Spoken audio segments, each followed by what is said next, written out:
Chapter 1 There is no one left. When Mary Lennox was sent to Misselthwaite Manor to live with her uncle, everybody said she was the most disagreeable-looking child ever seen. It was true, too. She had a little thin face, and a little thin body, thin light hair and a sour expression. Her hair was yellow, and her face was yellow, because she had been born in India and had always been ill in one way or another. Her father had held a position under the English government and had always been busy and ill himself, and her mother had been a great beauty who cared only to go to parties and amuse herself with gay people. She had not wanted a little girl at all, and when Mary was born she handed her over to the care of an ayah, who was made to understand that if she wished to please the Mem Sahib, she must keep the child out of sight as much as possible. So when she was a sickly, fretful, ugly little baby she was kept out of the way, and when she became a sickly, fretful, toddling thing she was kept out of the way also. She never remembered seeing familiarly anything but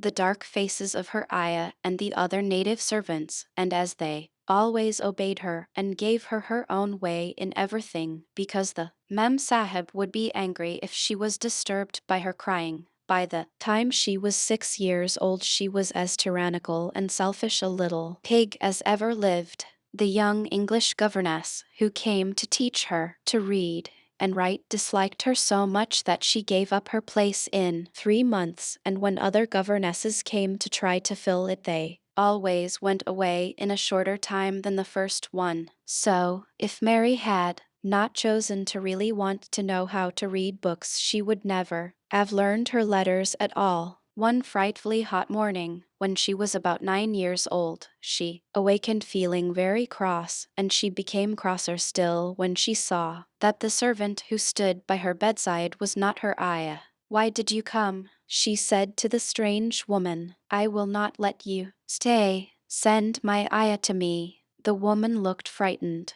but she only stammered that the ayah could not come, and when Mary threw herself into a passion and beat and kicked her, she looked only more frightened and repeated that it was not possible for the ayah to come to Missy Sahib. There was something mysterious in the air that morning. Nothing was done in its regular order, and several of the native servants seemed missing, while those whom Mary saw slunk or hurried about with ashy and scared faces. But no one would tell her anything, and her ayah did not come. She was actually left alone as the morning went on, and at last she wandered out into the garden and began to play by herself under a tree near the veranda. She pretended that she was making a flower bed, and she stuck big scarlet hibiscus blossoms into little heaps of earth, all the time growing more and more angry and muttering to herself the things she would say and the names she would call Seti when she returned. "Pig, pig, daughter of pigs," she said, because to call a native a pig is the worst insult of all. She was grinding her tests and saying this over and over again when she heard her mother come out on the veranda with someone. She was with a fair young man, and they stood talking together in low, strange voices. Mary knew the fair young man who looked like a boy. She had heard that he was a very young officer who had just come from England. The child stared at him, but she stared most at her mother. She always did this when she had a chance to see her, because the Mem Sahib, Mary used to call her that oftener than anything else, was such a tall, slim, pretty person and wore such lovely clothes. Her hair was like curly silk, and she had a delicate little nose, which seemed to be disdaining things, and she had large laughing eyes. All her clothes were thin and floating, and Mary said they were full of lace. They looked fuller of lace than ever this morning, but her eyes were not laughing at all. They were large and scared and lifted imploringly to the fair boy officer's face. "Is it so very bad?" "Oh, is it?" Mary heard her say. "Awfully," the young man answered in a trembling voice. "Awfully, Mrs. Lennox. You ought to have gone to the hills 2 weeks ago." The Mem Sahib wrung her hands. "Oh, I know I ought," she cried. "I only stayed to go to that silly Dinner party. What a fool I was. At that very moment such a loud sound of wailing broke out from the servants' quarters that she clutched the young man's arm, and Mary stood shivering from head to foot. The wailing grew wilder and wilder. What is it? What is it? Mrs. Lennox gasped. Someone has died, answered the boy officer. You did not say it had broken out among your servants. I did not know. The Mem Sahib cried, come with me, and she turned and ran into the house. After that, appalling things happened, and the mysteriousness of the morning was explained to Mary. The cholera had broken out in its most fatal form, and people were dying like flies. The ayah had been taken ill in the night, and it was because she had just died that the servants had wailed in the huts. Before the next day 3 other servants were dead, and others had run away in terror. There was panic on every side and dying people in all the bungalows. During the confusion and bewilderment of the second day, Mary hid herself in the nursery and was forgotten by everyone. Nobody thought of her. Nobody wanted her, and strange things happened of which she knew nothing. Mary alternately cried and slept through the hours. She only knew that people were ill and that she heard mysterious and frightening sounds. Once she crept into the dining room and found it empty, though a partly finished meal was on the table and chairs and plates looked as if they had been hastily pushed back when the diners rose suddenly for some reason. The child ate some fruit and biscuits, and being thirsty she drank a glass of wine, which stood nearly filled. It was sweet, and she did not know how strong it was. Very soon it made her intensely drowsy, and she went back to her nursery and shut herself in again, frightened by cries she heard in the huts and by the hurrying sound of feet. The wine made her so sleepy that she could scarcely keep her eyes open, and she lay down on her bed and knew nothing more for a long time. Many things happened during the hours in which she slept so heavily, but she was not disturbed by the wails and the sound of things being carried in and out of the bungalow. When she awakened, she lay and stared at the wall. The house was perfectly still. She had never known it to be so silent before. She heard neither voices nor footsteps, and wondered if everybody had got well of the cholera and all the trouble was over. She wondered also who would take care of her now her ayah was dead. There would be a new ayah, and perhaps she would know some new stories. Mary had been rather tired of the old ones. She did not cry because her nurse had died. She was not an affectionate child, and had never cared much for anyone. The noise and hurrying about and wailing over the cholera had frightened her, and she had been angry because no one seemed to remember that she was alive. Everyone was too panic-stricken to think of a little girl no one was fond of. When people had the cholera, it seemed that they remembered nothing but themselves. But if everyone had got well again, surely someone would remember and come to look for her.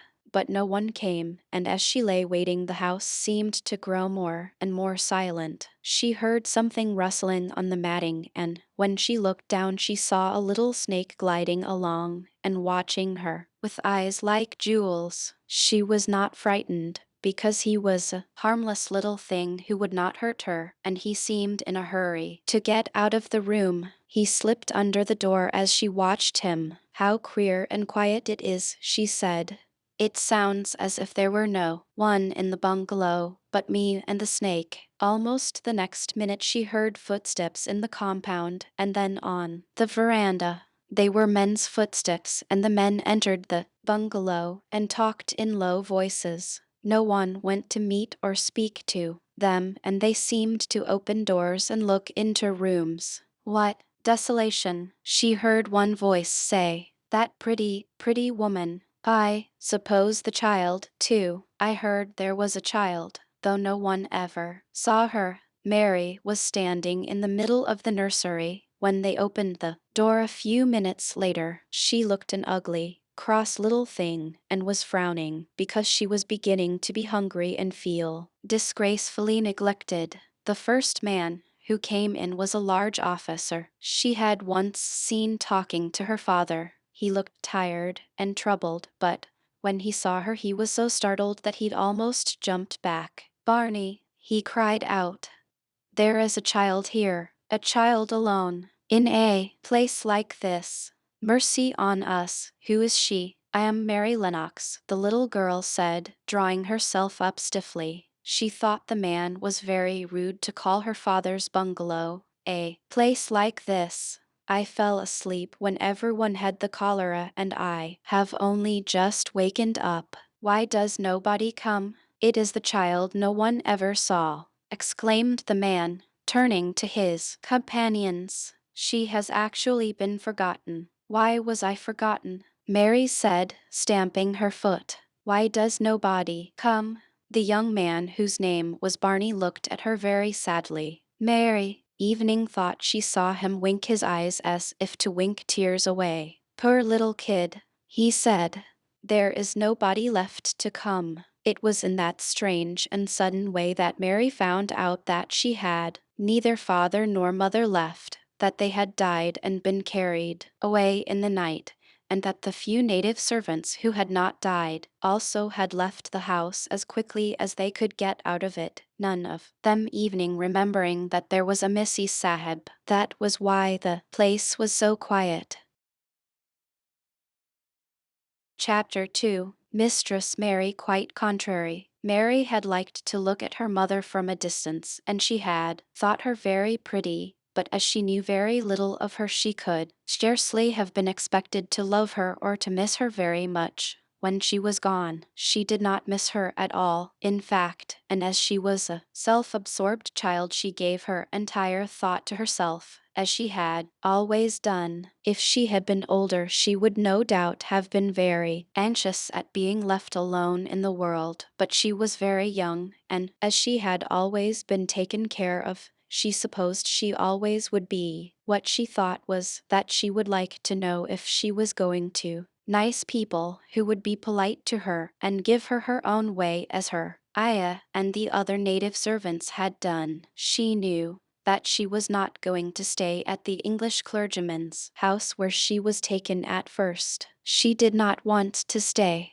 The English clergyman was poor, and he had 5 children nearly all the same age, and they wore shabby clothes and were always quarreling and snatching toys from each other. Mary hated their untidy bungalow, and was so disagreeable to them that after the first day or two nobody would play with her. By the second day they had given her a nickname, which made her furious. It was Basil who thought of it first. Basil was a little boy with impudent blue eyes and a turned-up nose, and Mary hated him. She was playing by herself under a tree, just as she had been playing the day the cholera broke out. She was making heaps of earth and paths for a garden, and Basil came and stood near to watch her. Soon he got rather interested and suddenly made a suggestion. "Why don't you put a heap of stones there and pretend it is a rockery?" he said. "They're in the middle," and he leaned over her to point. "Go away," cried Mary. "I don't want boys. Go away." For a moment Basil looked angry, and then he began to tease. He was always teasing his sisters. He danced round and round her and made faces and sang and laughed. "Mistress Mary, quite contrary, how does your garden grow? With silver bells and cockle shells and marigolds all in a row." He sang it until the other children heard and laughed, too, and the crosser Mary got, the more they sang Mistress Mary, quite contrary, and after that as long as she stayed with them they called her Mistress Mary Quite Contrary when they spoke of her to each other, and often when they spoke to her. "You are going to be sent home," Basil said to her at the end of the week, "and we're glad of it." "I am glad of it, too," answered Mary. "Where is home?" "She doesn't know where home is," said Basil with 7-year-old scorn. "It's England, of course. Our grandmama lives there and our sister Mabel was sent to her last year." "You are not going to your grandmama. You have none." You are going to your uncle. His name is Mr. Archibald Craven. I don't know anything about him, snapped Mary. I know you don't, Basil answered. You don't know anything. Girls never do. I heard father and mother talking about him. He lives in a great, big, desolate old house in the country and no one goes near him. He's so cross he won't let them, and they wouldn't come if he would let them.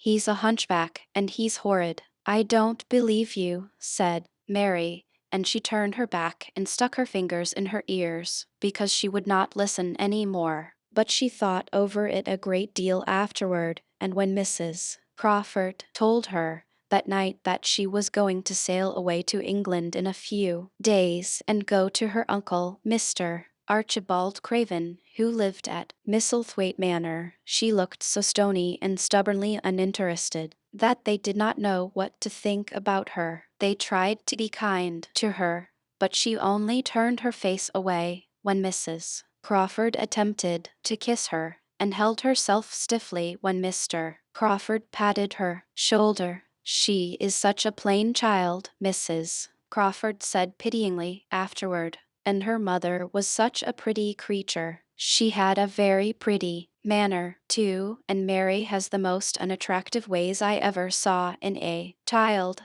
The children call her Mistress Mary quite contrary, and, though it's naughty of them, one can't help understanding it. Perhaps if her mother had carried her pretty face and her pretty manners oftener into the nursery, Mary may have learned some pretty ways too. It is very sad, now the poor beautiful thing is gone, to remember that many people never even knew that she had a child at all. I believe she scarcely ever looked at her, sighed Mrs. Crawford.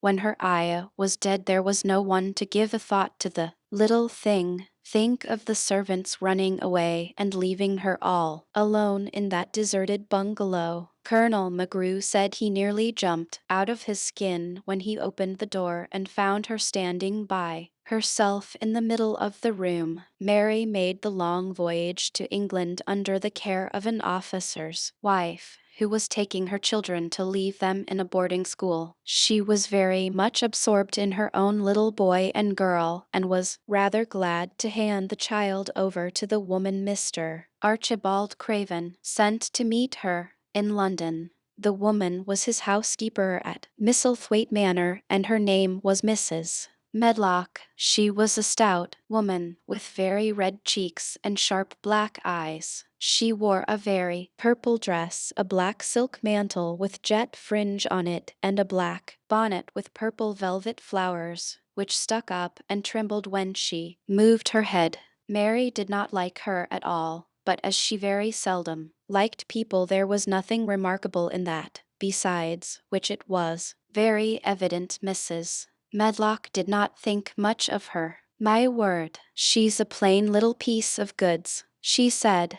And we'd heard that her mother was a beauty. She hasn't handed much of it down, has she, ma'am? Perhaps she will improve as she grows older, the officer's wife said good-naturedly. If she were not so sallow and had a nicer expression, her features are rather good. Children alter so much. She'll have to alter a good deal, answered Mrs. Medlock, and there's nothing likely to improve children at Misselthwaite, if you ask me. They thought Mary was not listening, because she was standing a little apart from them at the window of the private hotel they had gone to. She was watching the passing buses and cabs and people, but she heard quite well and was made very curious about her uncle and the place he lived in. What sort of a place was it, and what would he be like? What was a hunchback? She had never seen one. Perhaps there were none in India. Since she had been living in other people's houses and had had no ayah, she had begun to feel lonely and to think queer thoughts, which were new to her. She had begun to wonder why she had never seemed to belong to any one. Evening,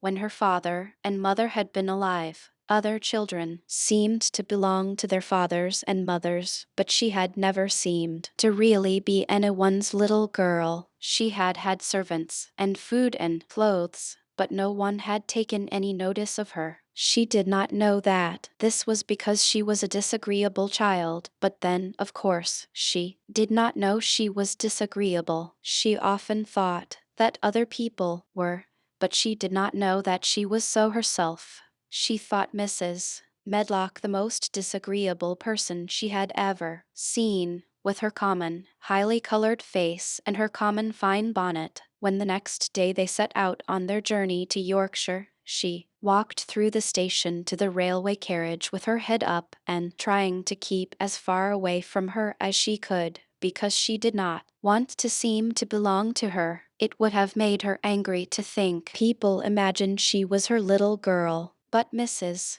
Medlock was not in the least disturbed by her and her thoughts. She was the kind of woman who would stand no nonsense from young ones. At least, that is what she would have said if she had been asked. She had not wanted to go to London just when her sister Maria's daughter was going to be married, but she had a comfortable, well-paid place as housekeeper at Misselthwaite Manor, and the only way in which she could keep it was to do at once what Mr. Archibald Craven told her to do. She never dared evening to ask a question. Captain Lennox and his wife died of the cholera, Mr. Craven had said, in his short, cold way. Captain Lennox was my wife's brother and I am their daughter's guardian. The child is to be brought here. You must go to London and bring her yourself. So she packed her small trunk and made the journey. Mary sat in her corner of the railway carriage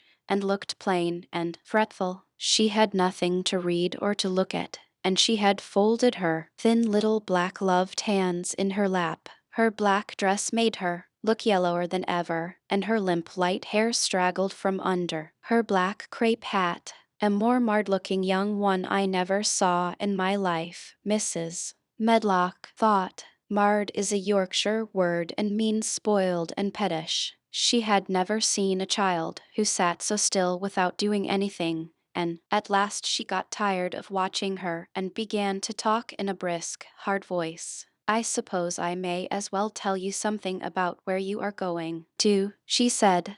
Do you know anything about your uncle? No, said Mary. Never heard your father and mother talk about him. No, said Mary, frowning. She frowned because she remembered that her father and mother had never talked to her about anything in particular. Certainly they had never told her things. Humph, muttered Mrs. Medlock, staring at her queer, unresponsive little face. She did not say any more for a few moments, and then she began again. I suppose you may as well be told something to prepare you. You are going to a queer place. Mary said nothing at all, and Mrs. Medlock looked rather discomfited by her apparent indifference, but after taking a breath, she went on. Not but that it's a grand big place in a gloomy way, and Mr. Craven's proud of it in his way, and that's gloomy enough, too. The house is 600 years old and it's on the edge of the moor, and there's near 100 rooms in it,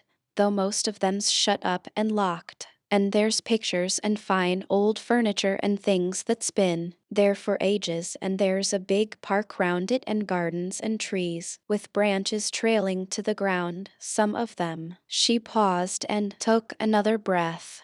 But there's nothing else, she ended suddenly. Mary had begun to listen in spite of herself. It all sounded so unlike India, and anything new rather attracted her. But she did not intend to look as if she were interested.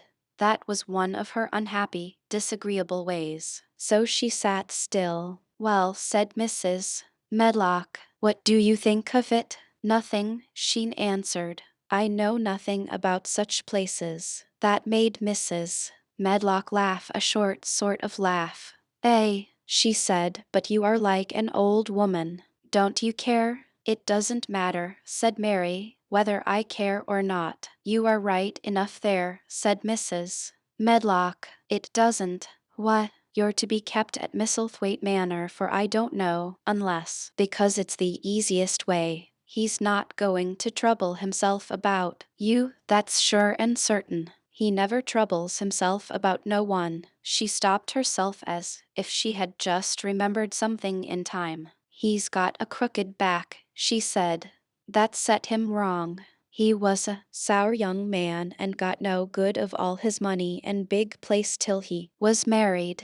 Mary's eyes turned toward her in spite of her intention not to seem to care. She had never thought of the hunchback's being married, and she was a trifle surprised. Mrs. Medlock saw this, and as she was a talkative woman, she continued with more interest. This was one way of passing some of the time. At any rate, she was a sweet, pretty thing, and he'd have walked the world over to get her a blade o' grass she wanted. Nobody thought she'd marry him, but she did, and people said she married him for his money. But she didn't, positively. When she died, Mary gave a little involuntary jump. "Oh, did she die?" she exclaimed, quite without meaning to. She had just remembered a French fairy story she had once read called Riquet et La Houppe. It had been about a poor hunchback and a beautiful princess, and it had made her suddenly sorry for Mr. Archibald Craven. "Yes, she died," Mrs. Medlock answered, "and it made him queerer than ever. He cares about nobody. He won't see people most of the time. He goes away, and when he is at Misselthwaite he shuts himself up in the West Wing and won't let any one but Pitcher see him. Pitcher's an old fellow, but he took care of him when he was a child and he knows his ways." It sounded like something in a book, and it did not make Mary feel cheerful. A house with 100 rooms, nearly all shut up and with their doors locked, a house on the edge of a moor, whatever a moor was, sounded dreary. A man with a crooked back who shut himself up. Also, she stared out of the window with her lips pinched together, and it seemed quite natural that the rain should have begun to pour down in gray slanting lines and splash and stream down the window panes. If the pretty wife had been alive, she may have made things cheerful by being something like her own mother, and by running in and out and going to parties as she had done in frocks full of lace. But she was not there any more. "You needn't expect to see him, because 10 to 1 you won't," said Mrs. Medlock, "and you mustn't expect that there will be people to talk to you. You'll have to play about and look after yourself. You'll be told what rooms you can go into and what rooms you're to keep out of.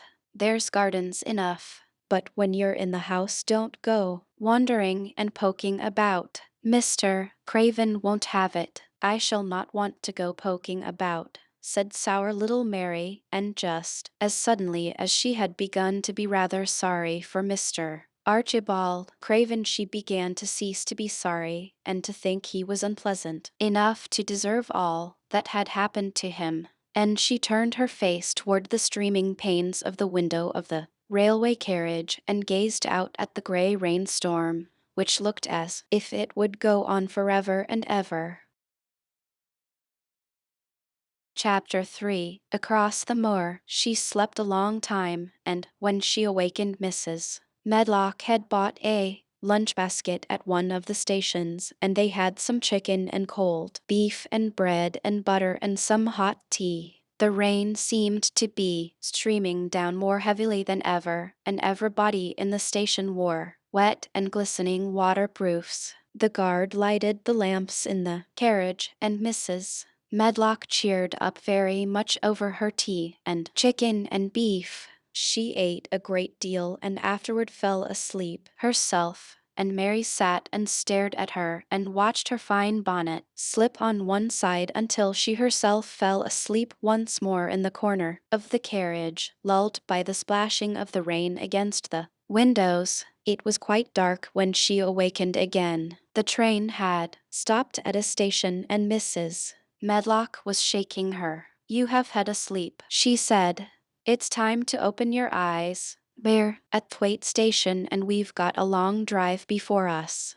Mary stood up and tried to keep her eyes open, while Mrs. Medlock collected her parcels. The little girl did not offer to help her, because in India native servants always picked up or carried things and it seemed quite proper that other people should wait on one. The station was a small one and nobody but themselves seemed to be getting out of the train. The station master spoke to Mrs. Medlock in a rough, good-natured way, pronouncing his words in a queer broad fashion which Mary found out afterward was Yorkshire. "I see Thaw's got back," he said, "and Thaw's brought th young un with you." "Aye, that's her," answered Mrs. Medlock, speaking with a Yorkshire accent herself, and jerking her head over her shoulder toward Mary. "How's your missus?" "Well, Eno, th carriage is waitin' outside for you." A brougham stood on the road before the little outside platform.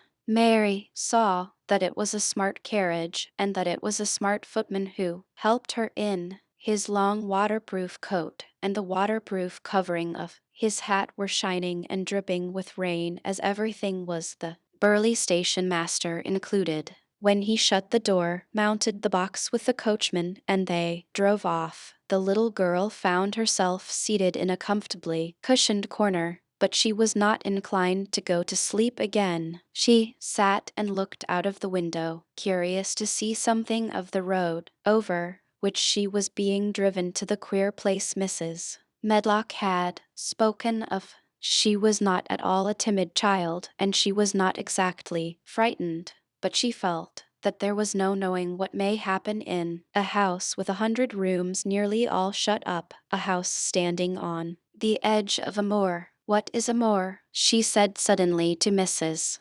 Medlock. "Look out of the window in about 10 minutes and you'll see," the woman answered. "We've got to drive 5 miles across Missel Moor before we get to the manor. You won't see much because it's a dark night, but you can see something." Mary asked no more questions but waited in the darkness of her corner, keeping her eyes on the window. The carriage lamps cast rays of light a little distance ahead of them, and she caught glimpses of the things they passed. After they had left the station they had driven through a tiny village, and she had seen whitewashed cottages and the lights of a public house. Then they had passed a church and a vicarage and a little shop window or so in a cottage with toys and sweets and odd things set out for sale. Then they were on the high road and she saw hedges and trees. After that there seemed nothing different for a long time, or at least it seemed a long time to her. At last the horses began to go more slowly, as if they were climbing uphill, and soon there seemed to be no more hedges and no more trees. She could see nothing, in fact, but a dense darkness on either side. She leaned forward and pressed her face against the window just as the carriage gave a big jolt. "We're on the moor now, sure enough," said Mrs. Medlock. The carriage lamps shed a yellow light on a rough-looking road, which seemed to be cut through bushes and low-growing things which ended in the great expanse of dark apparently spread out before and around them. A wind was rising and making a singular, wild, low, rushing sound. It's not the sea, is it?" said Mary, looking round at her companion. "No, not it," answered Mrs. Medlock, "nor it isn't fields nor mountains, it's just miles and miles and miles of wild land that nothing grows on but heather and gorse and broom, and nothing lives on but wild ponies and sheep." "I feel as if it may be the sea if there were water on it," said Mary. "It sounds like the sea just now." "That's the wind blowing through the bushes," Mrs. Medlock said. "It's a wild, dreary enough place to my mind, though there's plenty that likes it, particularly when the heather's in bloom." On and on they drove through the darkness, and though the rain stopped, the wind rushed by and whistled and made strange sounds. The road went up and down, and several times the carriage passed over a little bridge, beneath which water rushed very fast with a great deal of noise. Mary felt as if the drive would never come to an end, and that the wide, bleak moor was a wide expanse of black ocean through which she was passing on a strip of dry land. "I don't like it," she said to herself. "I don't like it," and she pinched her thin lips more tightly together. The horses were climbing up a hilly piece of road when she first caught sight of a light. Mrs. Medlock saw it as soon as she did and drew a long sigh of relief. I am glad to see that bit o' light twinkling," she exclaimed. "It's the light in the lodge window. We shall get a good cup of tea after a bit, at all events." It was after a bit, as she said, for when the carriage passed through the park gates there was still 2 miles of avenue to drive through, and the trees which nearly met overhead made it seem as if they were driving through a long dark vault. They drove out of the vault into a clear space and stopped before an immensely long but low-built house, which seemed to ramble round a stone court. At first Mary thought that there were no lights at all in the windows, but as she got out of the carriage she saw that one room in a corner upstairs showed a dull glow. The entrance door was a huge one made of massive,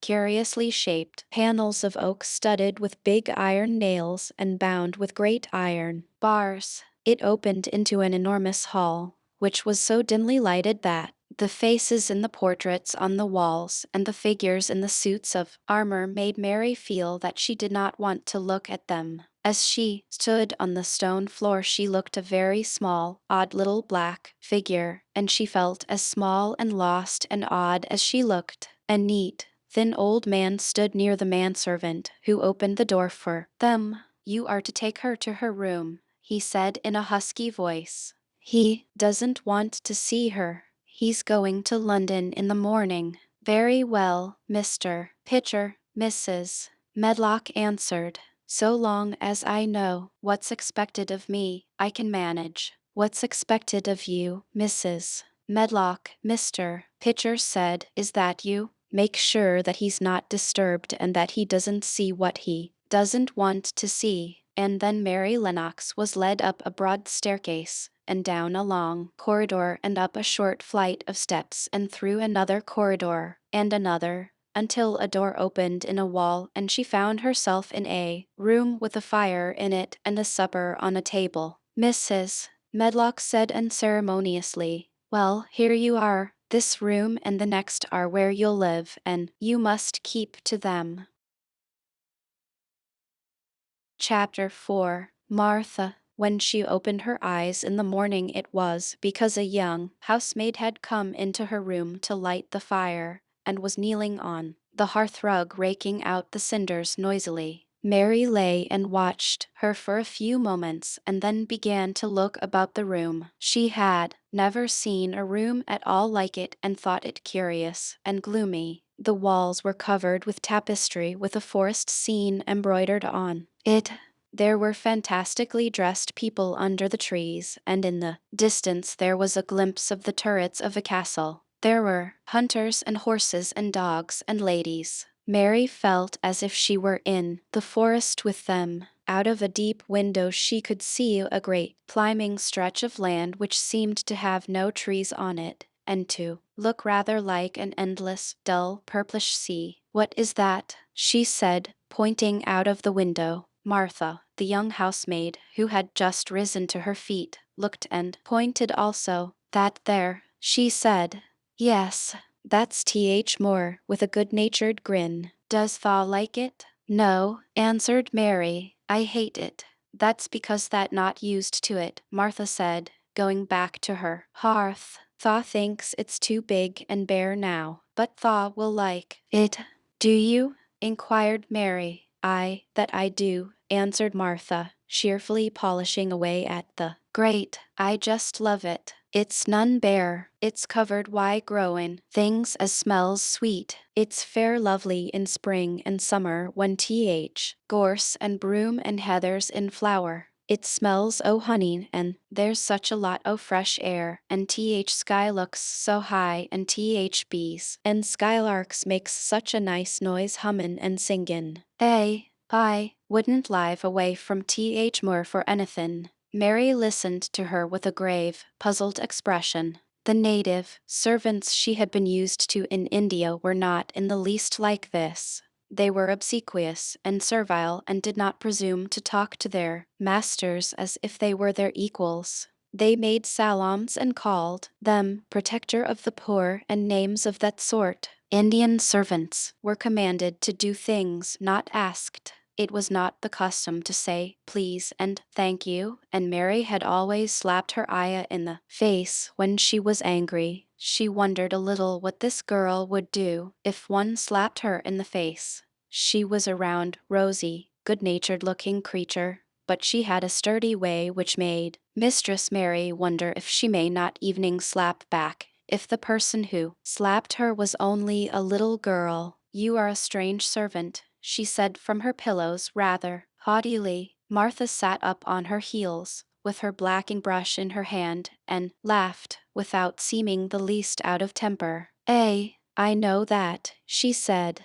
If there was a grand Mrs. at Misselthwaite I should never have been evening one of th under housemaids. I may have been let to be scullery maid, but I'd never have been let upstairs. I'm too common and I talk too much Yorkshire. But this is a funny house for all it's so grand. Seems like there's neither master nor mistress except Mr. Pitcher and Mrs. Medlock. Mr. Craven, he won't be troubled about anything when he's here, and he's nearly always away. Mrs. Medlock gave me th place out o' kindness. She told me she could never have done it if Misselthwaite had been like other big houses. Are you going to be my servant? Mary asked, still in her imperious little Indian way. Martha began to rub her grate again. I'm Mrs. Medlock's servant, she said stoutly, and she's Mr. Craven's, but I'm to do the housemaid's work up here and wait on you a bit. But you won't need much waitin' on. Who is going to dress me? Demanded Mary. Martha sat up on her heels again and stared. She spoke in broad Yorkshire in her amazement. Canna tha dress thyson, she said. What do you mean? I don't understand your language, said Mary. I forgot, Martha said. Mrs. Medlock told me I'd have to be careful or you wouldn't know what I was sayin'. I mean, can't you put on your own clothes? No, answered Mary, quite indignantly. I never did in my life. My, I addressed me, of course. Well, said Martha, evidently not in the least aware that she was impudent. It's time tha should learn. Tha cannot begin younger. It'll do you good to wait on Thyson a bit. My mother always said she couldn't see why grand people's children didn't turn out fair fools, what with nurses and bane washed and dressed and took out to walk as if they was puppies. It is different in India, said Mistress Mary disdainfully. She could scarcely stand this. But Martha was not at all crushed. I can see it's different, she answered almost sympathetically. I dare say it's because there's such a lot o' blacks there instead o' respectable white people. When I heard you was common from India I thought you was a black too. Mary sat up in bed furious. What? She said. What? You thought I was a native? You, daughter of a pig. Martha stared and looked hot. Who are you callin' names? She said. You needn't be so vexed. That's not th way for a young lady to talk. I've nothin' against blacks. When you read about 'em in tracts they're always very religious. You always read as a black's a man and a brother. I've never seen a black and I was fair pleased to think I was goin' to see one close. When I come in to light your fire this mornin' I crept up to your bed and pulled th cover back careful to look at you. And there you was disappointedly, no more black than me, for all you're so yeller. Mary did not evening try to control her rage and humiliation. You thought I was a native. You dared. You don't know anything about natives. They are not people, they're servants who must salam to you. You know nothing about India. You know nothing about anything. She was in such a rage and felt so helpless before the girl's simple stare, and somehow she suddenly felt so horribly lonely and far away from everything she understood and which understood her. that she threw herself face downward on the pillows and burst into passionate sobbing. She sobbed so unrestrainedly that good-natured Yorkshire Martha was a little frightened and quite sorry for her. She went to the bed and bent over her. You mustn't cry like that there," she begged. "You mustn't, for sure. I didn't know you'd be vexed. I don't know anything about anything, just like you said. I beg your pardon, miss. Do stop cryin'." There was something comforting and really friendly in her queer Yorkshire speech and sturdy way, which had a good effect on Mary. She gradually ceased crying and became quiet. Martha looked relieved. "It's time for you to get up now," she said. "Mrs. Medlock said I was to carry thaw breakfast and tea and dinner into th room next to this. It's been made into a nursery for you. I'll help you on with your clothes if tha'll get out o' bed. If th buttons are at th back thaw cannot button them up thyself." When Mary at last decided to get up, the clothes Martha took from the wardrobe were not the ones she had worn when she arrived the night before with Mrs. Medlock. "Those are not mine," she said.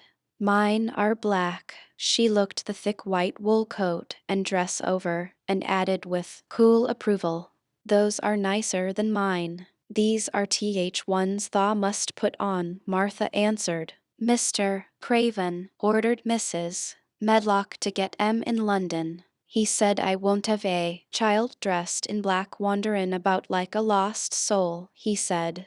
It'd make the place sadder than it is. Put color on her." Mother, she said she knew what he meant. Mother always knows what a body means. She doesn't hold with black hersel. "I hate black things," said Mary. The dressing process was one which taught them both something. Martha had buttoned up her little sisters and brothers, but she had never seen a child who stood still and waited for another person to do things for her as if she had neither hands nor feet of her own. "Why doesn't thaw put on thaw own shoes?" she said when Mary quietly held out her foot. "My Aya did it," answered Mary, staring. "It was the custom." She said that very often. It was the custom. The native servants were always saying it. If one told them to do a thing their ancestors had not done for 1,000 years, they gazed at one mildly and said, "It is not the custom," and one knew that was the end of the matter. It had not been the custom that Mistress Mary should do anything but stand and allow herself to be dressed like a doll. But before she was ready for breakfast, she began to suspect that her life at Misselthwaite Manor would end by teaching her a number of things quite new to her. Things such as putting on her own shoes and stockings, and picking up things she let fall. If Martha had been a well-trained, fine young lady's maid, she would have been more subservient and respectful, and would have known that it was her business to brush hair and button boots and pick things up and lay them away. She was, however, only an untrained Yorkshire rustic who had been brought up in a moorland cottage with a swarm of little brothers and sisters who had never dreamed of doing anything but waiting on themselves and on the younger ones, who were either babies in arms or just learning to totter about and tumble over things. If Mary Lennox had been a child who was ready to be amused, she would perhaps have laughed at Martha's readiness to talk. But Mary only listened to her coldly and wondered at her freedom of manner. At first she was not at all interested, but gradually, as the girl rattled on in her good-tempered, homely way, Mary began to notice what she was saying. You should see 'em all," she said. "There's 12 of us, and my father only gets 16 shilling a week. I can tell you my mother's put to it to get porridge for 'em all. They tumble about on th moor and play there all day, and mother says th air of th moor fattens 'em. She says she believes they eat th grass same as th wild ponies do. Our Dickon, he's 12 years old, and he's got a young pony he calls his own." "Where did he get it?" asked Mary. "He found it on th moor with its mother when it was a little one, and he began to make friends with it and give it bits o' bread and pluck young grass for it. and it got to like him, so it follows him about and it lets him get on its back. Dickens a kind lad and animals likes him. Mary had never possessed an animal pet of her own and had always thought she should like one, so she began to feel a slight interest in Dickon, and as she had never before been interested in anyone but herself, it was the dawning of a healthy sentiment. When she went into the room, which had been made into a nursery for her, she found that it was rather like the one she had slept in. It was not a child's room, but a grown-up person's room, with gloomy old pictures on the walls and heavy old oak chairs. A table in the center was set with a good, substantial breakfast, but she had always had a very small appetite, and she looked with something more than indifference at the first plate Martha set before her. "I don't want it," she said. "Tha doesn't want your porridge," Martha exclaimed incredulously. "No, tha doesn't know how good it is. Put a bit o' treacle on it or a bit o' sugar." "I don't want it," repeated Mary.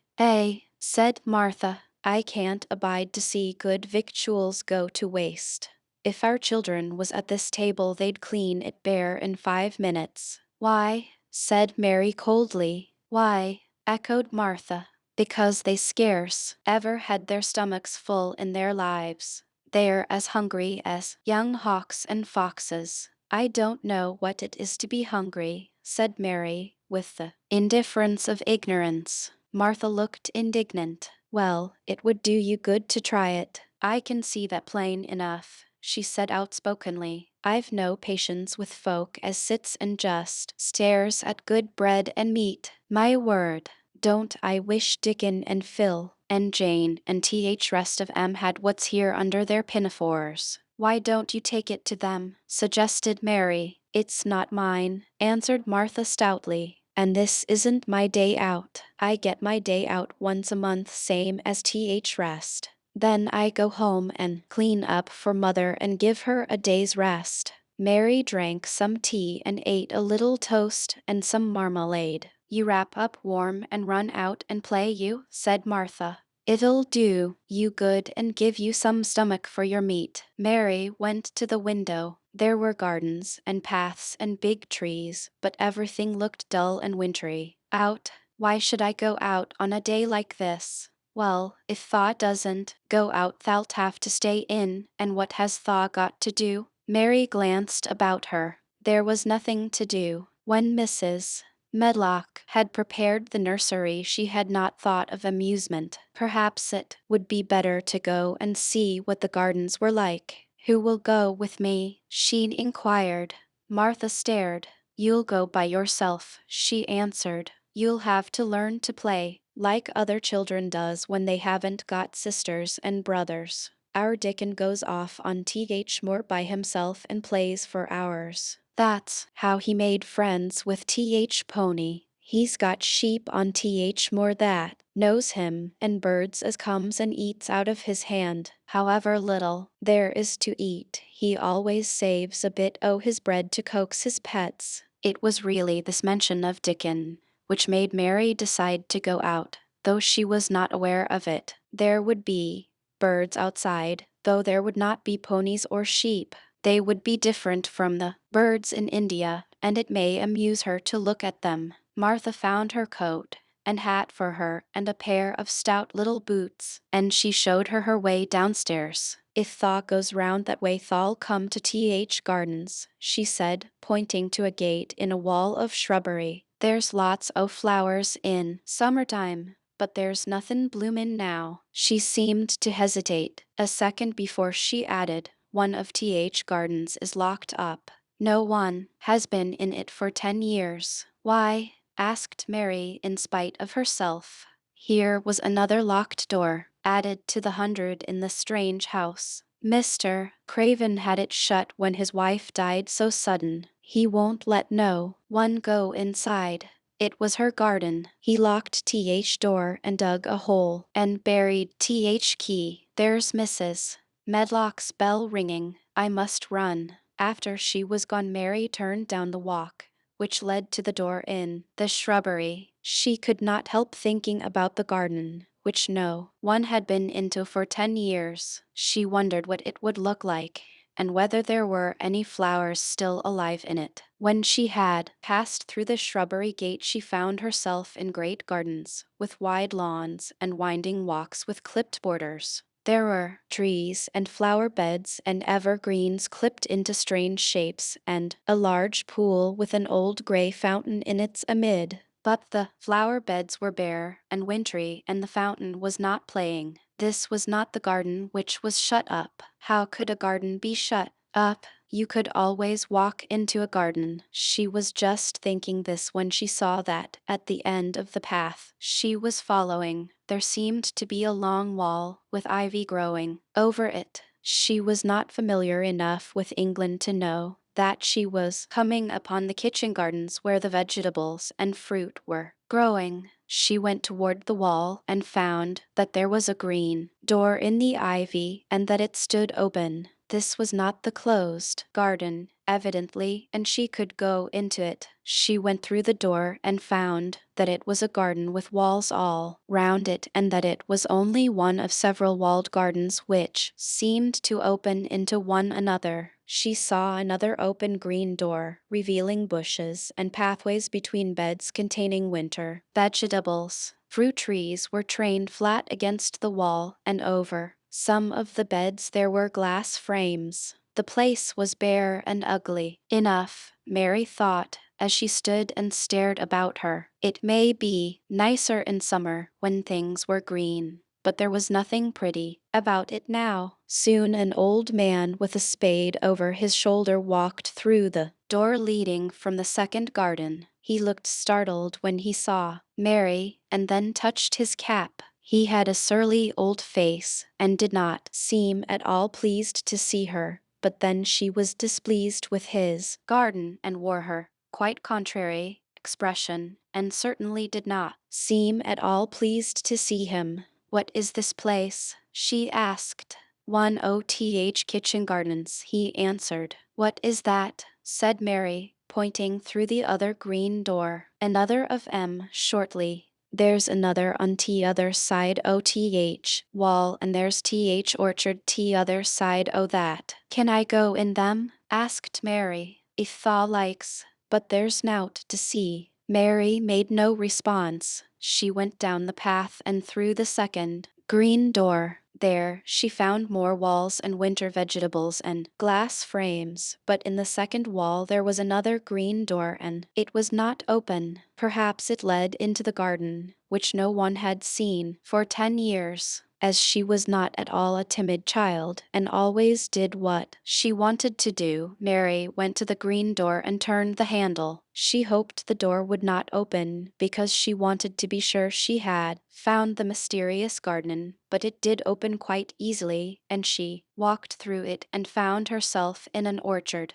There were walls all round it also, and trees trained against them, and there were bare fruit trees growing in the winter-browned grass, but there was no green door to be seen anywhere. Mary looked for it, and yet, when she had entered the upper end of the garden, she had noticed that the wall did not seem to end with the orchard, but to extend beyond it as if it enclosed a place at the other side. She could see the tops of trees above the wall, and when she stood still she saw a bird with a bright red breast sitting on the topmost branch of one of them, and suddenly he burst into his winter song, almost as if he had caught sight of her and was calling to her. She stopped and listened to him, and somehow his cheerful, friendly little whistle gave her a pleased feeling. Evening, a disagreeable little girl may be lonely, and the big closed house and big bare moor and big bare gardens had made this one feel as if there was no one left in the world but herself. If she had been an affectionate child who had been used to being loved, she would have broken her heart. But evening though she was, Mistress Mary quite contrary, she was desolate, and the bright-breasted little bird brought a look into her sour little face, which was almost a smile. She listened to him until he flew away. He was not like an Indian bird, and she liked him and wondered if she should ever see him again. Perhaps he lived in the mysterious garden and knew all about it. Perhaps it was because she had nothing whatever to do that she thought so much of the deserted garden. She was curious about it and wanted to see what it was like. Why had Mr. Archibald Craven buried the key? If he had liked his wife so much, why did he hate her garden? She wondered if she should ever see him, but she knew that if she did, she should not like him, and he would not like her, and that she should only stand and stare at him and say nothing, though she should be wanting dreadfully to ask him why he had done such a queer thing. People never like me, and I never like people, she thought, and I never can talk as the Crawford children could. They were always talking and laughing and making noises. She thought of the robin and of the way he seemed to sing his song at her, and as she remembered the treetop he perched on, she stopped rather suddenly on the path. I believe that tree was in the secret garden. I feel sure it was, she said.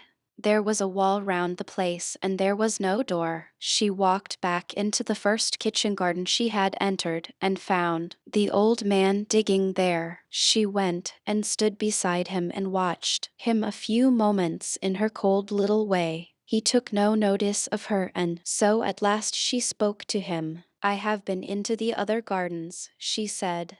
There was nothing to prevent you, he answered crustily. I went into the orchard. There was no dog at th door to bite you, he answered. There was no door there into the other garden, said Mary. What garden? He said in a rough voice, stopping his digging for a moment. The one on the other side of the wall, answered Mistress Mary. There are trees there, I saw the tops of them. A bird with a red breast was sitting on one of them, and he sang. To her surprise, the surly old weather-beaten face actually changed its expression. A slow smile spread over it, and the gardener looked quite different. It made her think that it was curious how much nicer a person looked when he smiled. She had not thought of it before. He turned about to the orchard side of his garden and began to whistle, a low, soft whistle. She could not understand how such a surly man could make such a coaxing sound. Almost the next moment a wonderful thing happened. She heard a soft little rushing flight through the air, and it was the bird with the red breast flying to them, and he actually alighted on the big clod of earth quite near to the gardener's foot. Here he is, chuckled the old man, and then he spoke to the bird as if he were speaking to a child. Where has thou been, thou cheeky little beggar? He said. I've not seen you before today. Has thou begun thy courtin' this early in th season? That too forad. The bird put his tiny head on one side and looked up at him with his soft bright eye, which was like a black dewdrop. He seemed quite familiar and not the least afraid. He hopped about and pecked the earth briskly, looking for seeds and insects. It actually gave Mary a queer feeling in her heart, because he was so pretty and cheerful and seemed so like a person. He had a tiny plump body and a delicate beak and slender delicate legs. Will he always come when you call him? She asked almost in a whisper. Aye, that he will. I've knowed him ever since he was a fledgling. He come out of th nest in th other garden, and when first he flew over th wall he was too weak to fly back for a few days, and we got friendly. When he went over th wall again, th rest of th brood was gone, and he was lonely, and he come back to me. What kind of a bird is he? Mary asked. Doesn't thaw know? He's a robin redbreast, and they are th friendliest, curiousest birds alive. They are almost as friendly as dogs if you know how to get on with 'em. Watch him peckin' about there and lookin' round at us now and again. He knows we're talkin' about him. It was the queerest thing in the world to see the old fellow. He looked at the plump little scarlet waistcoated bird as if he were both proud and fond of him. He's a conceited one, he chuckled. He likes to hear folk talk about him. and curious. Bless me, there never was his like for curiosity and meddlin'. He's always common to see what I'm plantin'. He knows all things Mester Craven never troubles hisself to find out. He's head gardener, he is. The robin hopped about busily pecking the soil, and now and then stopped and looked at them a little. Mary thought his black dewdrop eyes gazed at her with great curiosity. It really seemed as if he were finding out all about her. The queer feeling in her heart increased. Where did the rest of the brood fly to? She asked. There's no knowin'. The old ones turn 'em out o' their nest and make 'em fly, and they are scattered before you know it. This one was a knowin' one, and he knew he was lonely. Mistress Mary went a step nearer to the robin and looked at him very hard. I'm lonely, she said. She had not known before that this was one of the things which made her feel sour and cross. She seemed to find it out when the robin looked at her and she looked at the robin. The old gardener pushed his cap back on his bald head and stared at her. A minute. Are thought little wench from India? He asked. Mary nodded. Then no wonder that lonely. Thou'lt be lonelier before thaw's done, he said. He began to dig again, driving his spade deep into the rich black garden soil, while the robin hopped about very busily employed. What is your name? Mary inquired. He stood up to answer her. Ben Weatherstaff, he answered, and then he added with a surly chuckle, I'm lonely mysel except when he's with me, and he jerked his thumb toward the robin. He's only friend I've got. I have no friends at all, said Mary. I never had. My Aya didn't like me and I never played with any one. It is a Yorkshire habit to say what you think with blunt frankness, and old Ben Weatherstaff was a Yorkshire moor man. Thaw and Mia are a good bit alike, he said. We was wove out of same cloth. We're neither of us good lookin' and we're both of us as sour as we look. We've got the same nasty tempers, both of us, I'll warrant. This was plain speaking, and Mary Lennox had never heard the truth about herself and her life. Native servants always salaamed and submitted to you, whatever you did. She had never thought much about her looks, but she wondered if she was as unattractive as Ben Weatherstaff, and she also wondered if she looked as sour as he had looked before the robin came. She actually began to wonder also if she was nasty-tempered. She felt uncomfortable. Suddenly a clear rippling little sound broke out near her, and she turned round. She was standing a few feet from a young apple tree, and the robin had flown onto one of its branches and had burst out into a scrap of a song. Ben Weatherstaff laughed outright. What did he do that for? Asked Mary. He's made up his mind to make friends with you, replied Ben. Dang me if he hasn't took a fancy to you. To me, said Mary, and she moved toward the little tree softly and looked up.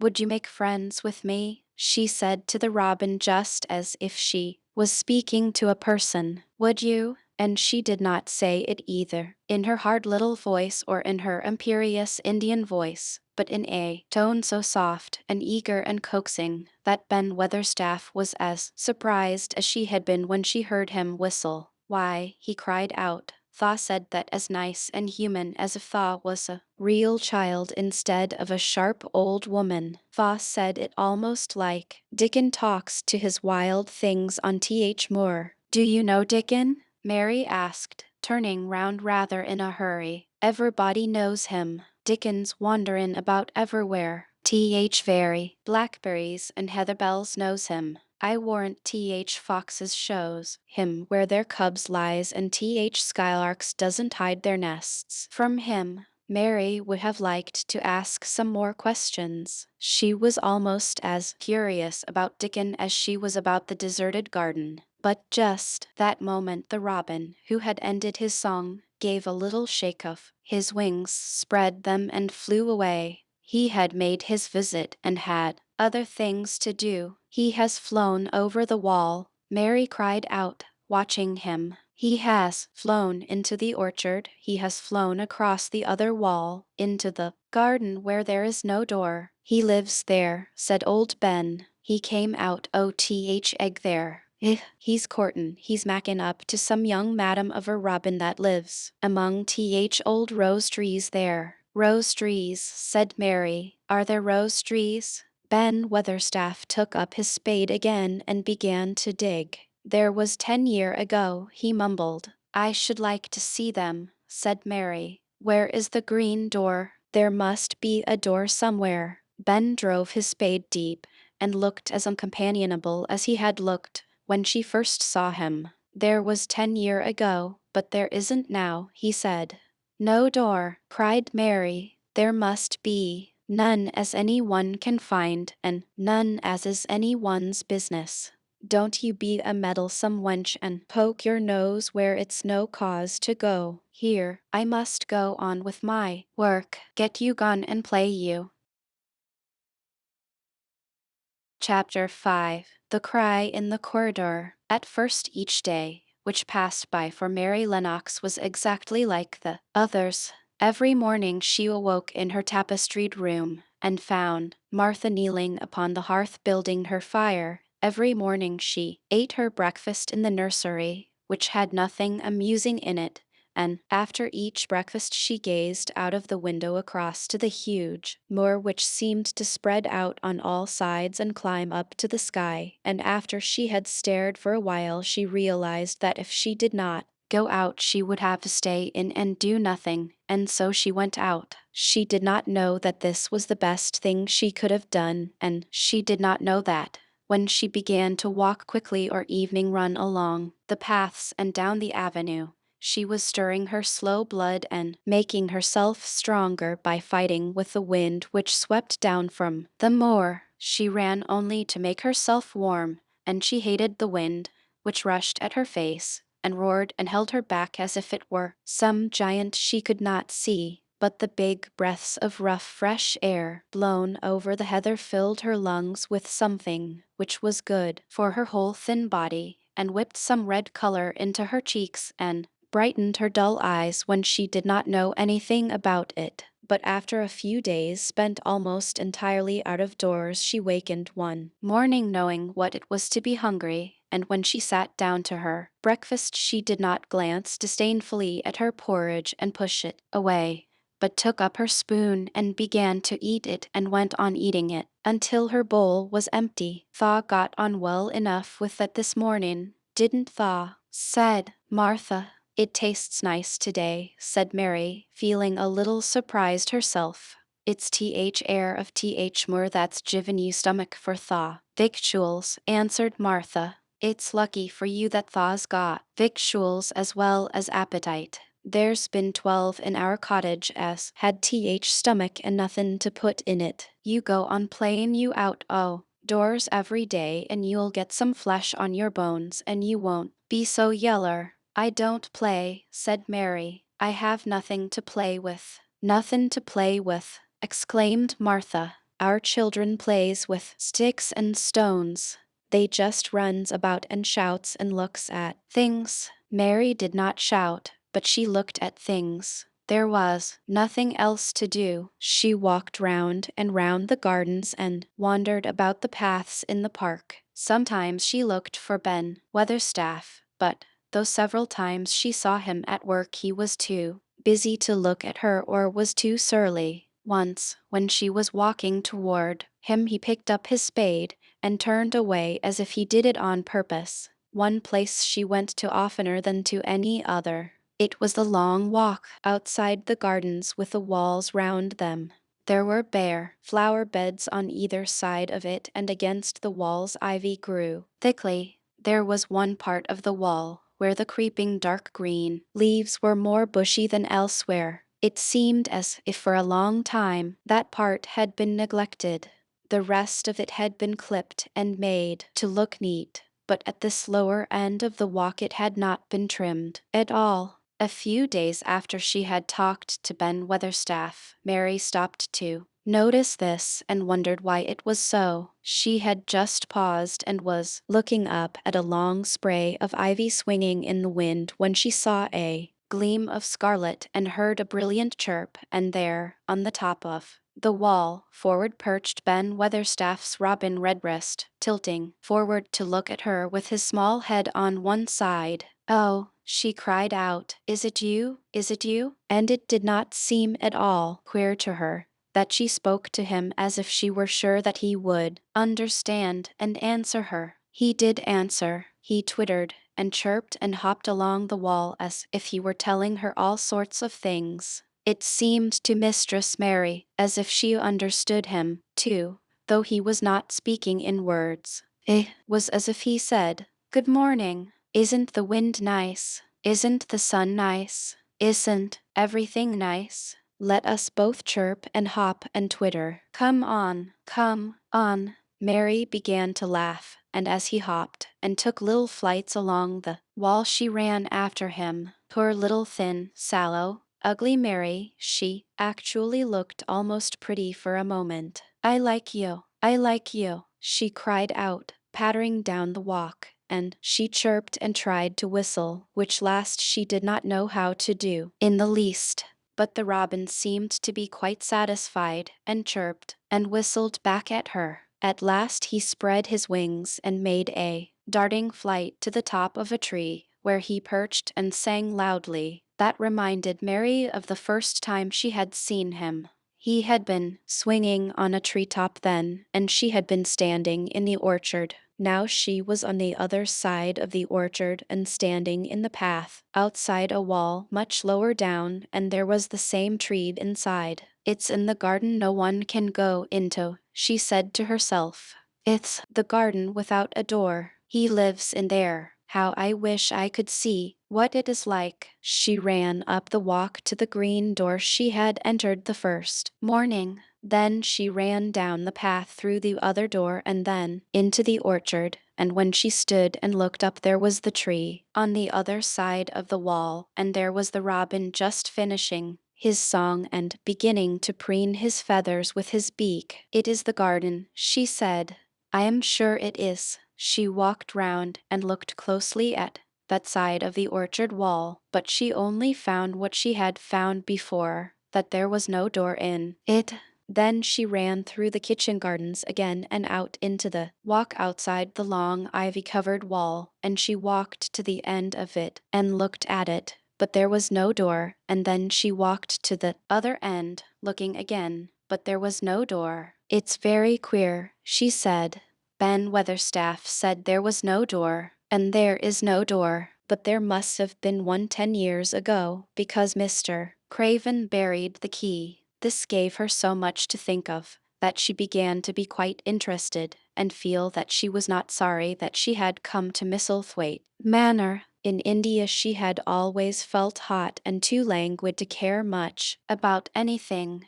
The fact was that the fresh wind from the moor had begun to blow the cobwebs out of her young brain and to waken her up a little. She stayed out of doors nearly all day, and when she sat down to her supper at night she felt hungry and drowsy and comfortable. She did not feel cross when Martha chattered away. She felt as if she rather liked to hear her, and at last she thought she would ask her a question. She asked it after she had finished her supper and had sat down on the hearthrug before the fire. "Why did Mr. Craven hate the garden?" she said. She had made Martha stay with her, and Martha had not objected at all. She was very young and used to a crowded cottage full of brothers and sisters, and she found it dull in the great servants' hall downstairs, where the footmen and upper housemaids made fun of her Yorkshire speech and looked upon her as a common little thing and sat and whispered among themselves. Martha liked to talk, and the strange child who had lived in India and been waited upon by blacks was novelty enough to attract her. She sat down on the hearth herself without waiting to be asked. "Are thaw thinking about that garden yet?" she said. "I knew thaw would. That was just the way with me when I first heard about it." "Why did he hate it?" Mary persisted. Martha tucked her feet under her and made herself quite comfortable. Listen to th wind wutherin' round the house, she said. You could bear stand up on the moor if you was out on it tonight. Mary did not know what wutherin' meant until she listened, and then she understood.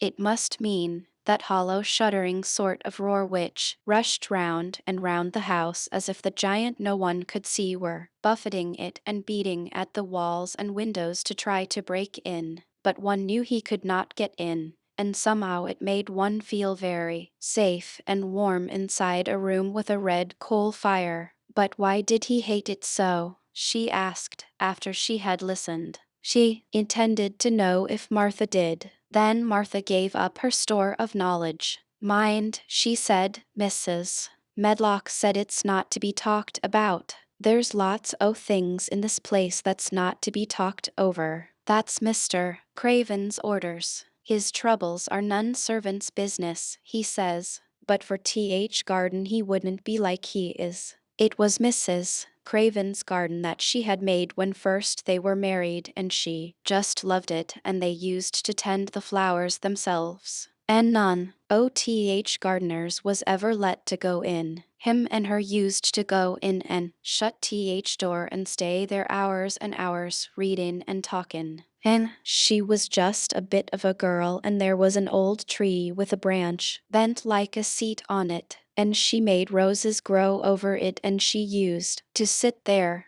But one day when she was sittin' there, th branch broke, and she fell on th ground and was hurt so bad that next day she died. Th doctors thought he'd go out o' his mind and die, too. That's why he hates it. No one's never gone in since, and he won't let anyone talk about it. Mary did not ask any more questions. She looked at the red fire and listened to the wind wutherin'. It seemed to be wutherin' louder than ever. At that moment a very good thing was happening to her. 4 good things had happened to her. In fact, since she came to Misselthwaite Manor, she had felt as if she had understood a robin, and that he had understood her. She had run in the wind until her blood had grown warm. She had been healthily hungry for the first time in her life, and she had found out what it was to be sorry for someone. But as she was listening to the wind, she began to listen to something else.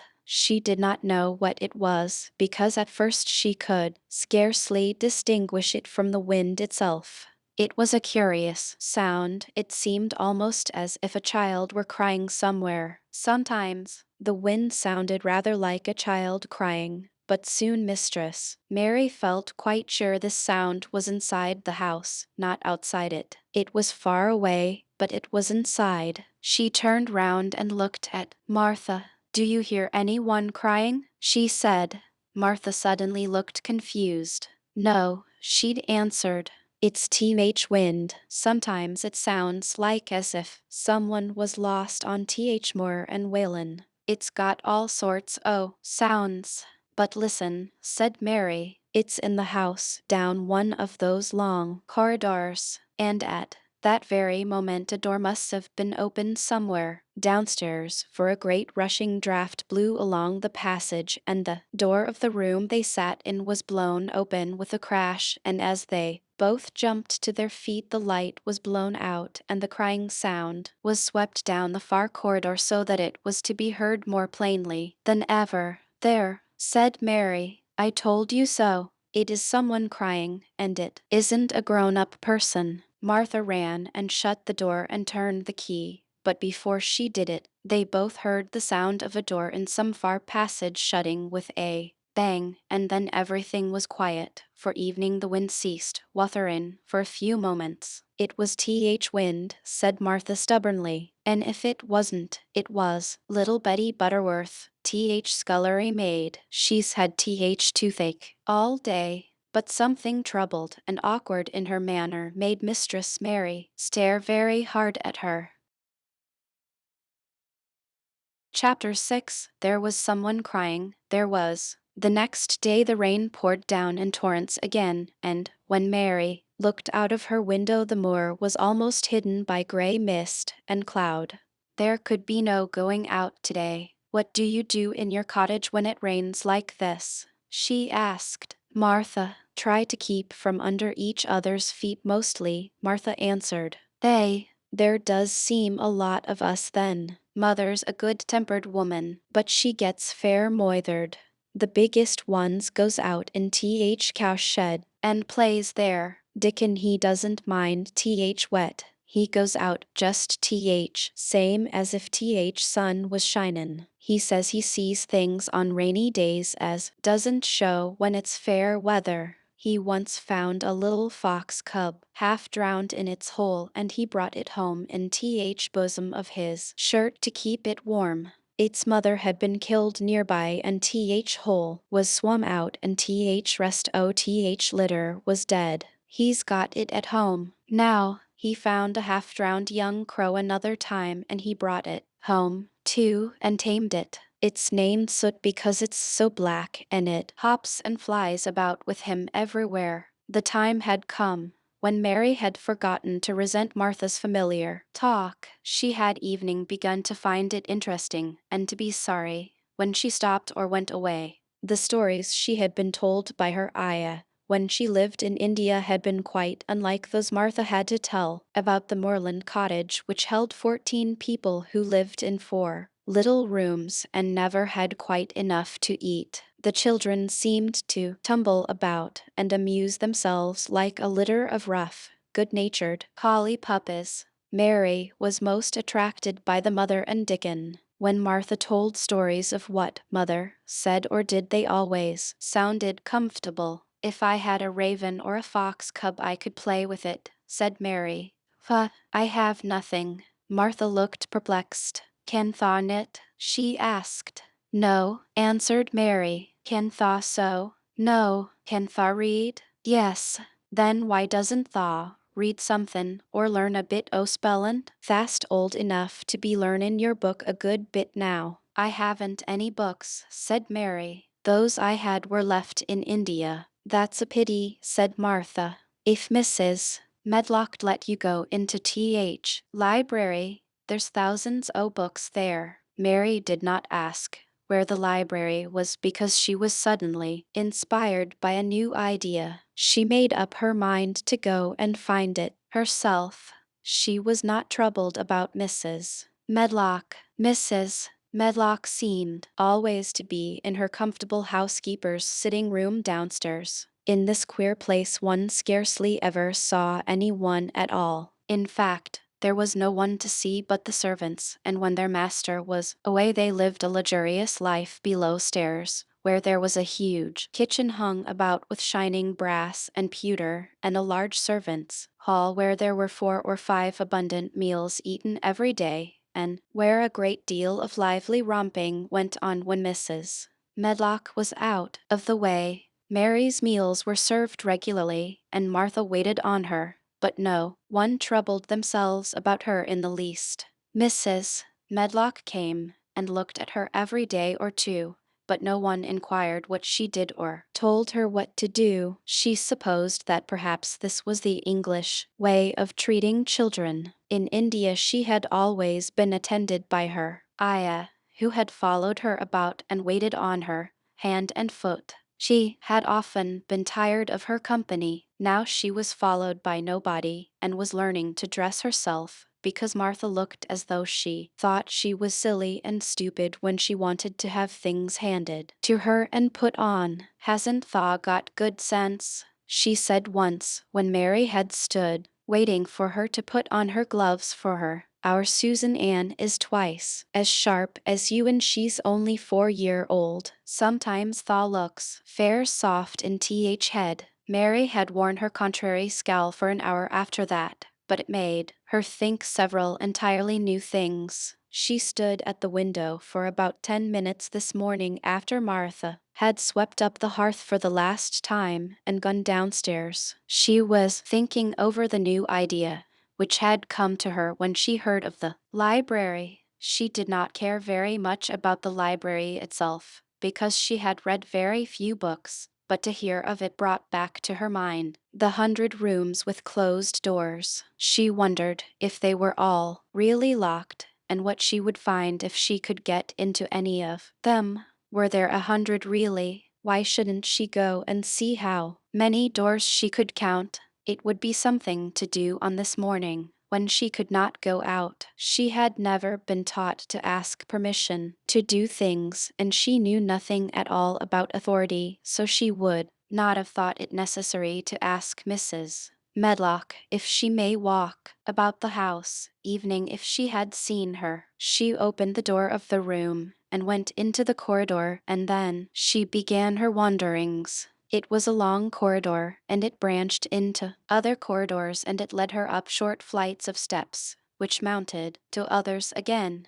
There were doors, and there were pictures on the walls. Sometimes they were pictures of dark, curious landscapes, but oftenest they were portraits of men and women in queer, grand costumes made of satin and velvet. She found herself in one long gallery whose walls were covered with these portraits. She had never thought there could be so many in any house. She walked slowly down this place and stared at the faces, which also seemed to stare at her. She felt as if they were wondering what a little girl from India was doing in their house. Some were pictures of children, little girls in thick satin frocks which reached to their feet and stood out about them, and boys with puffed sleeves and lace collars and long hair, or with big ruffs around their necks. She always stopped to look at the children and wonder what their names were, and where they had gone, and why they wore such odd clothes.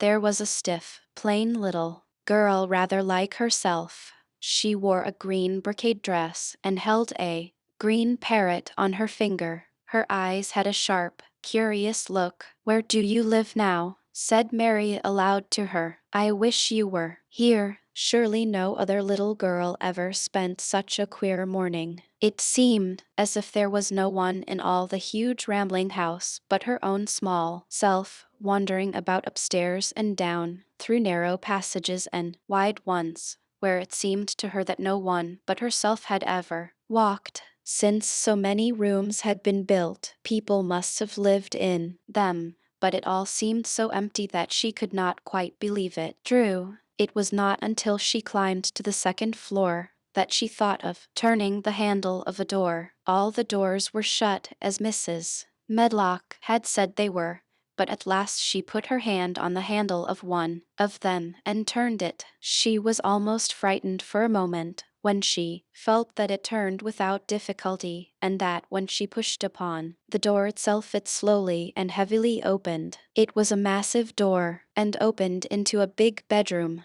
There were embroidered hangings on the wall, and inlaid furniture such as she had seen in India stood about the room. A broad window with leaded panes looked out upon the moor, and over the mantel was another portrait of the stiff, plain little girl, who seemed to stare at her more curiously than ever. "Perhaps she slept here once," said Mary. "She stares at me so that she makes me feel queer." After that she opened more doors and more. She saw so many rooms that she became quite tired and began to think that there must be 100, though she had not counted them. In all of them there were old pictures or old tapestries with strange scenes worked on them. There were curious pieces of furniture and curious ornaments in nearly all of them. In one room, which looked like a lady's sitting room, the hangings were all embroidered velvet, and in a cabinet were about 100 little elephants made of ivory. They were of different sizes, and some had their mahouts or palanquins on their backs. Some were much bigger than the others, and some were so tiny that they seemed only babies. Mary had seen carved ivory in India, and she knew all about elephants. She opened the door of the cabinet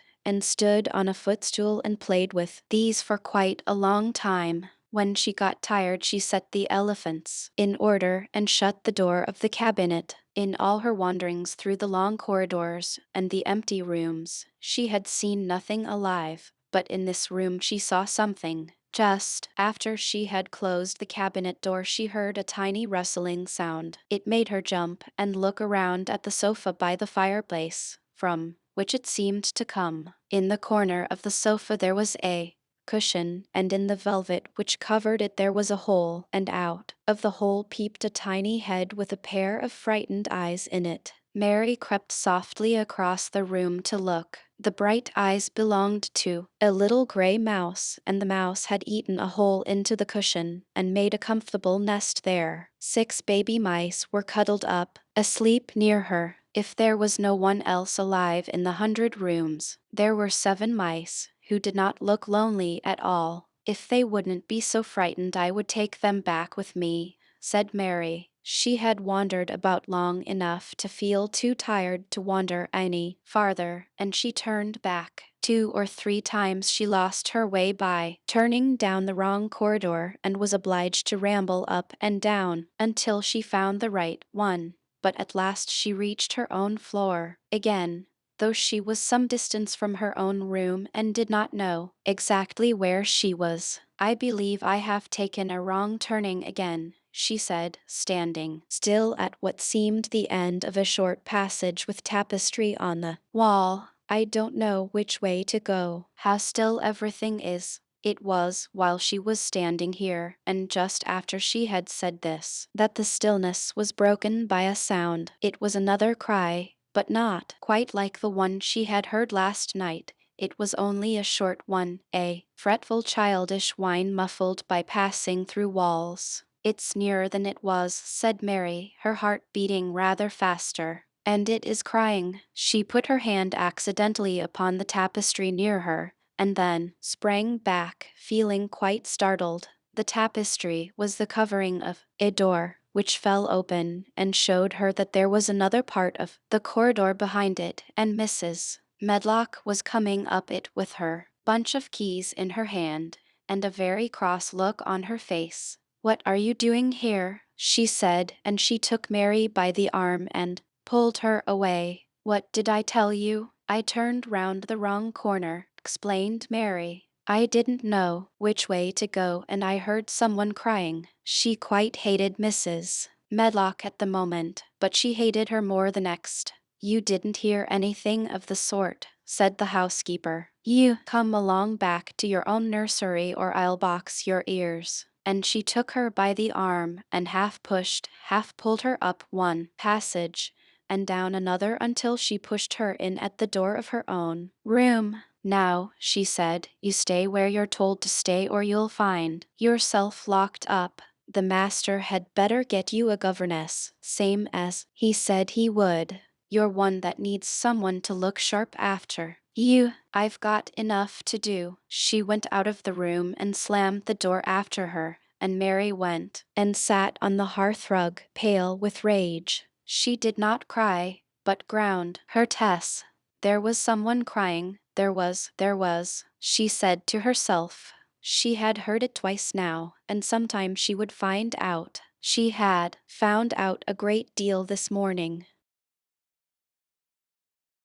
Chapter 7. The Key to the Garden. 2 days after this, when Mary opened her eyes she sat upright in bed immediately and called to Martha. "Look at the moor, look at the moor." The rainstorm had ended and the gray mist and clouds had been swept away in the night by the wind. The wind itself had ceased and a brilliant, deep blue sky arched high over the moorland. Never, never had Mary dreamed of a sky so blue. In India skies were hot and blazing. This was of a deep cool blue which almost seemed to sparkle, like the waters of some lovely bottomless lake, and here and there, high, high in the arched blueness floated small clouds of snow-white fleece. The far-reaching world of the moor itself looked softly blue, instead of gloomy purple-black or awful dreary gray. "I," said Martha with a cheerful grin. "Storms over for a bit. It does like this at this time year. It goes off in a night, like it was pretendin' it had never been here and never meant to come again. That's because springtime's on its way. It's a long way off yet, but it's common." "I thought perhaps it always rained or looked dark in England," Mary said. No," said Martha, sitting up on her heels among her black lead brushes. "Nout sort." "What does that mean?" asked Mary seriously. In India, the natives spoke different dialects, which only a few people understood, so she was not surprised when Martha used words she did not know. Martha laughed as she had done the first morning. There now, she said. I've talked broad Yorkshire again like Mrs. Medlock said I mustn't. Nout oth sort means nothing of the sort, slowly and carefully, but it takes so long to say it. Yorkshire's sunniest place on earth when it is sunny. I told you thaw'd like more after a bit. Just you wait till you see gold-colored gorse blossoms and blossoms broom and heather flowerin', all purple bells and hundreds o' butterflies flutterin' and bees hummin' and skylarks soarin' up and singin'. You'll want to get out on it as sunrise and live out on it all day like Dickon does. Could I ever get there? Asked Mary wistfully, looking through her window at the far-off blue. It was so new and big and wonderful, and such a heavenly color. I don't know, answered Martha. Thaw's never used Thaw legs since Thaw was born, it seems to me. Thaw couldn't walk 5 mile. It's 5 mile to our cottage. I should like to see your cottage. Martha stared at her a moment curiously before she took up her polishing brush and began to rub the grate again. She was thinking that the small plain face did not look quite as sour at this moment as it had done the first morning she saw it. It looked just a trifle like little Susan Ann's when she wanted something very much. I'll ask my mother about it, she said. She's one o' them that nearly always sees a way to do things. It's my day out today and I'm goin' home. I am glad.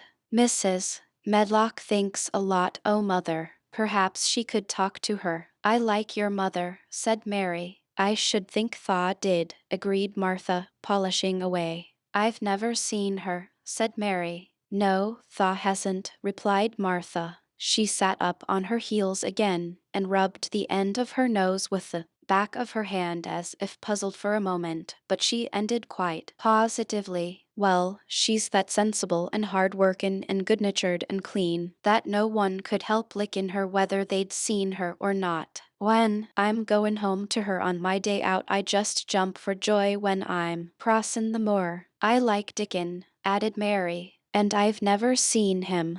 Well, said Martha stoutly, I've told you that very birds likes him and rabbits and wild sheep and ponies and foxes themselves.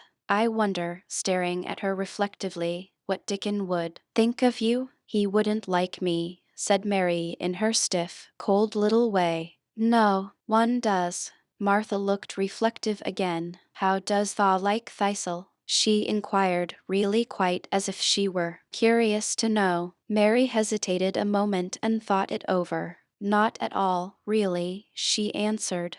But I never thought of that before. Martha grinned a little as if at some homely recollection. Mother said that to me once, she said. She was at her washtub and I was in a bad temper and talkin' ill of folk, and she turns round on me and says, Thaw young vixen, Thaw. There Thaw stands, sayin' Thaw doesn't like this one and Thaw doesn't like that one. How does Thaw like Thistle? It made me laugh and it brought me to my senses in a minute. She went away in high spirits as soon as she had given Mary her breakfast. She was going to walk 5 miles across the moor to the cottage, and she was going to help her mother with the washing and do the week's baking and enjoy herself thoroughly. Mary felt lonelier than ever when she knew she was no longer in the house. She went out into the garden as quickly as possible, and the first thing she did was to run round and round the fountain flower garden 10 times. She counted the times carefully, and when she had finished she felt in better spirits. The sunshine made the whole place look different. The high, deep blue sky arched over Misselthwaite as well as over the moor, and she kept lifting her face and looking up into it, trying to imagine what it would be like to lie down on one of the little snow-white clouds and float about. She went into the first kitchen garden and found Ben Weatherstaff working there with 2 other gardeners. The change in the weather seemed to have done him good. He spoke to her of his own accord. "Springtime's comin'," he said. "Cannot tha smell it?" Mary sniffed and thought she could. "I smell something nice and fresh and damp," she said. "That's good rich earth," he answered, digging away. "It's in a good humor mackin' ready to grow things. It's glad when plantin' time comes. It's dull in winter when it's got nowt to do. In flower gardens out there things will be stirrin' down below in dark. Sun's warmin' You'll see bits o' green spikes stickin' out o' black earth after a bit." "What will they be?" asked Mary. "Crocuses and snowdrops and daffodils. Has tha never seen them?" "No, everything is hot and wet and green after the rains in India," said Mary. "And I think things grow up in a night." "These won't grow up in a night," said Weatherstaff. "Tha'll have to wait for 'em. They'll poke up a bit higher here and push out a spike more there and uncurl a leaf this day and another that. You watch." "I am going to," answered Mary. Very soon she heard the soft rustling flight of wings again, and she knew at once that the robin had come again. He was very pert and lively, and hopped about so close to her feet, and put his head on one side and looked at her so slyly that she asked Ben Weatherstaff a question. "Do you think he remembers me?" she said. "Remembers you," said Weatherstaff indignantly. "He knows every cabbage stump in gardens, let alone people. He's never seen a lil wench here before, and he's bent on findin' out all about you. Tha's no need to try to hide anything from him. Are things stirring down below in the dark in that garden where he lives?" Mary inquired. "What garden?" grunted Weatherstaff, becoming surly again. "The one where the old rose trees are." She could not help asking because she wanted so much to know. "Are all the flowers dead, or do some of them come again in the summer? Are there ever any roses?" "Ask him," said Ben Weatherstaff, hunching his shoulders toward the robin. "He's the only one as knows. No one else has seen inside it for 10 years. 10 years was a long time, Mary thought. She had been born 10 years ago. She walked away, slowly thinking. She had begun to like the garden, just as she had begun to like the robin and Dickon and Martha's mother. She was beginning to like Martha, too. That seemed a good many people to like when you were not used to liking. She thought of the robin as one of the people. She went to her walk outside the long, ivy-covered wall over which she could see the treetops, and the second time she walked up and down the most interesting and exciting thing happened to her, and it was all through Ben Weatherstaff's robin. She heard a chirp and a twitter, and when she looked at the bare flower bed at her left side, there he was hopping about and pretending to peck things out of the earth to persuade her that he had not followed her. But she knew he had followed her, and the surprise so filled her with delight that she almost trembled a little. "You do remember me," she cried out. "You do. You are prettier than anything else in the world." She chirped and talked and coaxed, and he hopped and flirted his tail and twittered. It was as if he were talking. His red waistcoat was like satin, and he puffed his tiny breast out and was so fine and so grand and so pretty that it was really as if he were showing her how important and like a human person a robin could be. Mistress Mary forgot that she had ever been contrary in her life when he allowed her to draw closer and closer to him and bend down and talk and try to make something like robin sounds. Though, to think that he should actually let her come as near to him as that. He knew nothing in the world would make her put out her hand toward him or startle him in the least tiniest way. He knew it because he was a real person, only nicer than any other person in the world. She was so happy that she scarcely dared to breathe.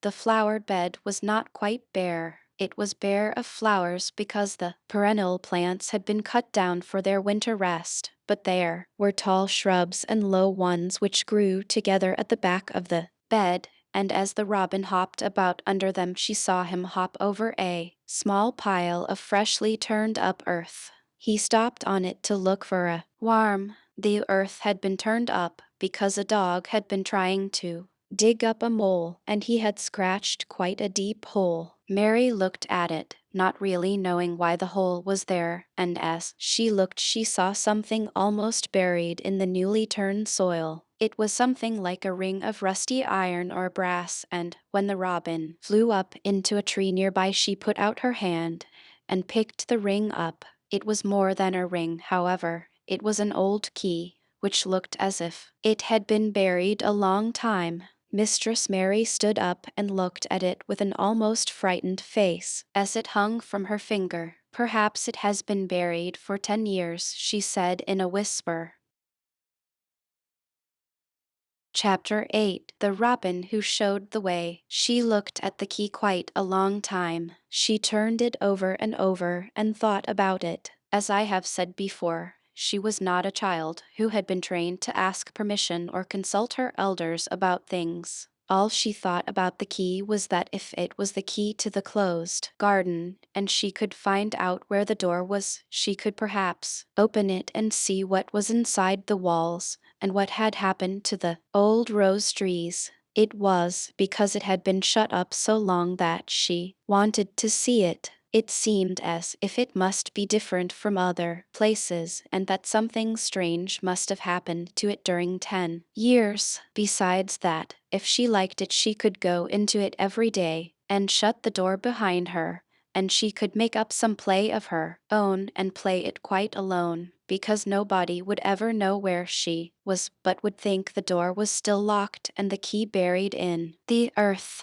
The thought of that pleased her very much. Living, as it were, all by herself in a house with 100 mysteriously closed rooms and having nothing whatever to do to amuse herself, had set her inactive brain to working and was actually awakening her imagination. There is no doubt that the fresh, strong, pure air from the moor had a great deal to do with it, just as it had given her an appetite, and fighting with the wind had stirred her blood, so the same things had stirred her mind. In India she had always been too hot and languid and weak to care much about anything, but in this place she was beginning to care and to want to do new things. Already she felt less contrary, though she did not know why. She put the key in her pocket and walked up and down her walk. No one but herself ever seemed to come there, so she could walk slowly and look at the wall, or rather at the ivy growing on it. The ivy was the baffling thing. However carefully she looked she could see nothing but thickly growing, glossy, dark green leaves. She was very much disappointed. Something of her contrariness came back to her as she paced the walk and looked over it at the treetops inside. It seemed so silly, she said to herself, to be near it and not be able to get in. She took the key in her pocket when she went back to the house, and she made up her mind that she would always carry it with her when she went out, so that if she ever should find the hidden door she would be ready. Mrs. Medlock had allowed Martha to sleep all night at the cottage, but she was back at her work in the morning with cheeks redder than ever, and in the best of spirits. "I got up at 4 o'clock, she said.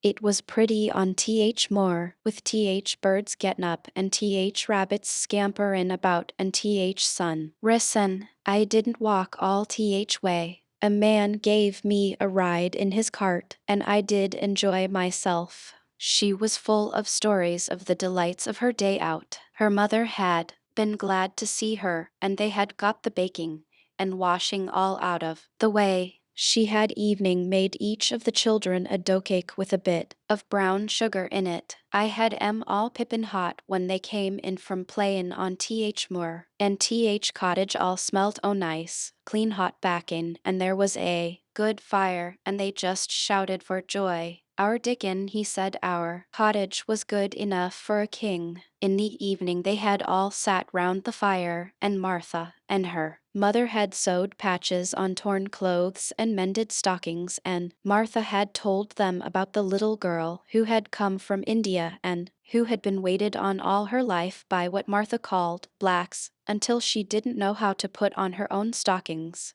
They did like to hear about you, said Martha. They wanted to know all about th blacks and about th ship you came in. I couldn't tell 'em enough. Mary reflected a little. I'll tell you a great deal more before your next day out, she said, so that you will have more to talk about. I dare say they would like to hear about riding on elephants and camels, and about the officers going to hunt tigers. My word, cried delighted Martha. It would set 'em clean off their heads. Would tha really do that, miss? It would be same as a wild beast show like we heard they had in York once. India is quite different from Yorkshire, Mary said slowly, as she thought the matter over. I never thought of that. Did Dickon and your mother like to hear you talk about me? Why, our Dickon's eyes nearly started out o' his head. They got that round, answered Martha.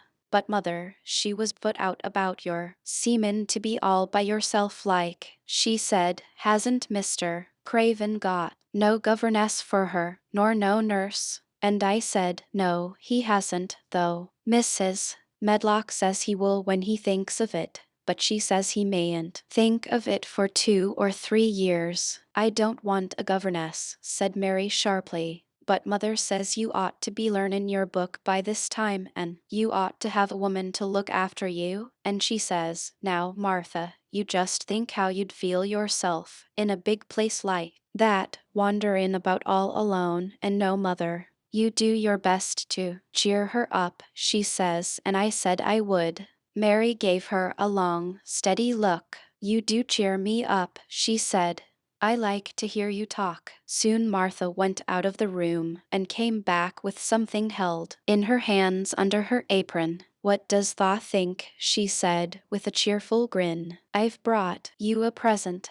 A present, exclaimed Mistress Mary. How could a cottage full of 14 hungry people give any one a present? A man was driven across the moor peddlin', Martha explained, and he stopped his cart at our door. He had pots and pans and odds and ends, but mother had no money to buy anythin'. Just as he was goin' away, our Lizab's Ellen called out, Mother, he's got skippin' ropes with red and blue handles. And mother, she calls out quite sudden, here, stop, mister, how much are they? And he says 2pence, and mother, she began fumblin' in her pocket, and she says to me, Martha, tha's brought me your wages like a good lass, and I've got 4 places to put every penny, but I'm just goin' to take 2pence out of it to buy that child a skippin' rope, and she bought one, and here it is. She brought it out from under her apron and exhibited it quite proudly. It was a strong, slender rope with a striped red and blue handle at each end. But Mary Lennox had never seen a skipping rope before. She gazed at it with a mystified expression. What is it for? She asked curiously. For, cried out Martha. Does tha mean that they've not got skippin' ropes in India, for all they've got elephants and tigers and camels? No wonder most of 'em's black. This is what it's for. Just watch me. And she ran into the middle of the room and, taking a handle in each hand, began to skip and skip and skip, while Mary turned in her chair to stare at her, and the queer faces in the old portraits seemed to stare at her, too, and wonder what on earth this common little cottager had the impudence to be doing under their very noses. But Martha did not even see them. The interest and curiosity in Mistress Mary's face delighted her, and she went on skipping and counted as she skipped until she had reached 100. I could skip longer than that, she said when she stopped. I skipped as much as 500 when I was 12, but I wasn't as fat then as I am now, and I was in practice. Mary got up from her chair, beginning to feel excited herself. It looks nice, she said.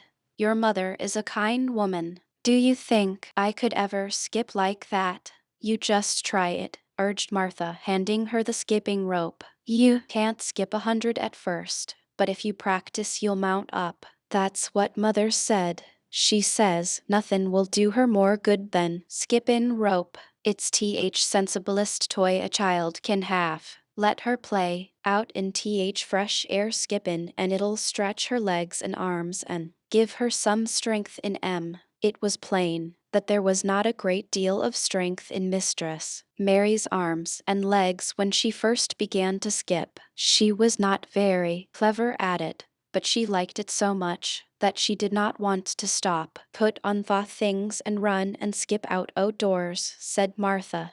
Mother said I must tell you to keep out outdoors as much as you could, evening when it rains a bit, so as the wrap up warm. Mary put on her coat and hat and took her skipping rope over her arm. She opened the door to go out and then suddenly thought of something and turned back rather slowly. Martha, she said, they were your wages. It was your 2 pence. Really, thank you. She said it stiffly, because she was not used to thanking people or noticing that they did things for her. Thank you, she said, and held out her hand because she did not know what else to do. Martha gave her hand a clumsy little shake, as if she was not accustomed to this sort of thing either. Then she laughed. Th are a queer, old womanish thing, she said. If tha'd been our Lizab's Ellen tha'd have given me a kiss. Mary looked stiffer than ever. Do you want me to kiss you? Martha laughed again. No, not me, she'd answered. If thaw was different, perhaps tha'd want to thistle, but thaw isn't. Run off outside and play with your rope.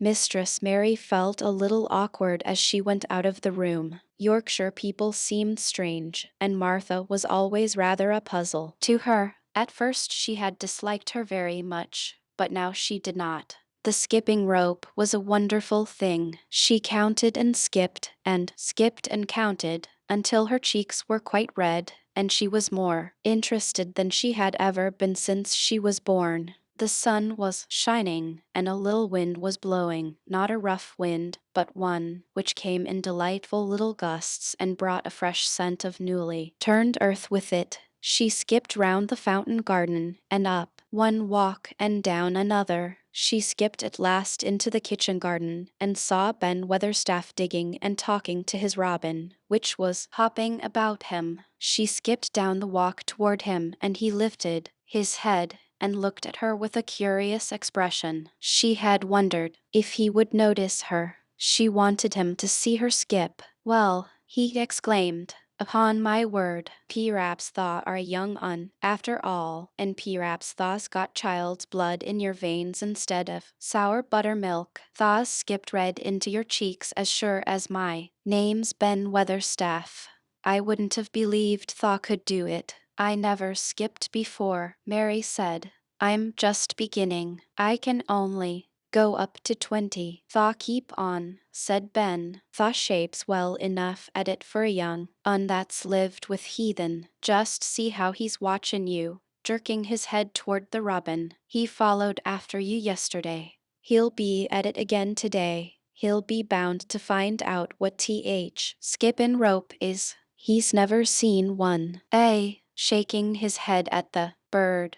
Tha curiosity will be death of you sometime if tha doesn't look sharp. Mary skipped round all the gardens and round the orchard, resting every few minutes. At length she went to her own special walk and made up her mind to try if she could skip the whole length of it. It was a good long skip, and she began slowly, but before she had gone halfway down the path she was so hot and breathless that she was obliged to stop. She did not mind much, because she had already counted up to 30. She stopped with a little laugh of pleasure, and there, lo and behold, was the robin swaying on a long branch of ivy. He had followed her, and he greeted her with a chirp. As Mary had skipped toward him, she felt something heavy in her pocket strike against her at each jump, and when she saw the robin she laughed again. You showed me where the key was yesterday, she said.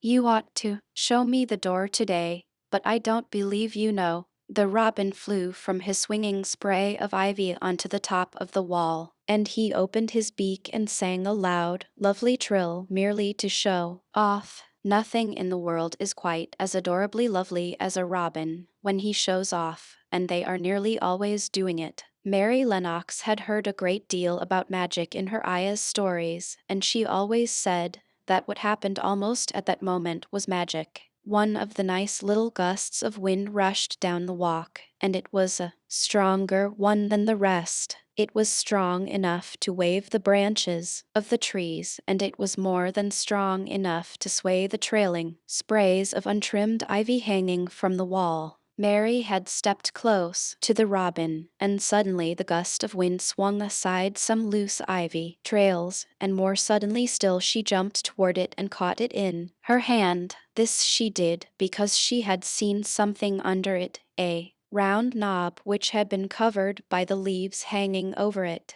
It was the knob of a door. She put her hands under the leaves and began to pull and push them aside. Thick as the ivy hung, it nearly all was a loose and swinging curtain, though some had crept over wood and iron. Mary's heart began to thump and her hands to shake a little in her delight and excitement. The robin kept singing and twittering away and tilting his head on one side as if he were as excited as she was. What was this under her hands, which was square and made of iron, and which her fingers found a hole in? It was the lock of the door, which had been closed 10 years, and she put her hand in her pocket, drew out the key, and found it fitted the keyhole. She put the key in and turned it. It took 2 hands to do it, but it did turn.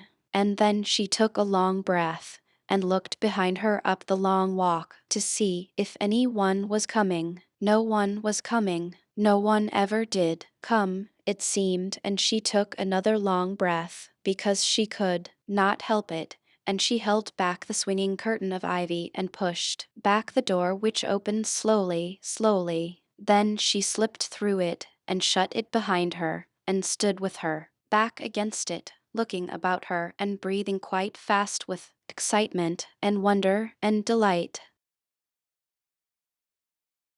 Chapter 9. The strangest house anyone ever lived in. It was the sweetest, most mysterious-looking place anyone could imagine.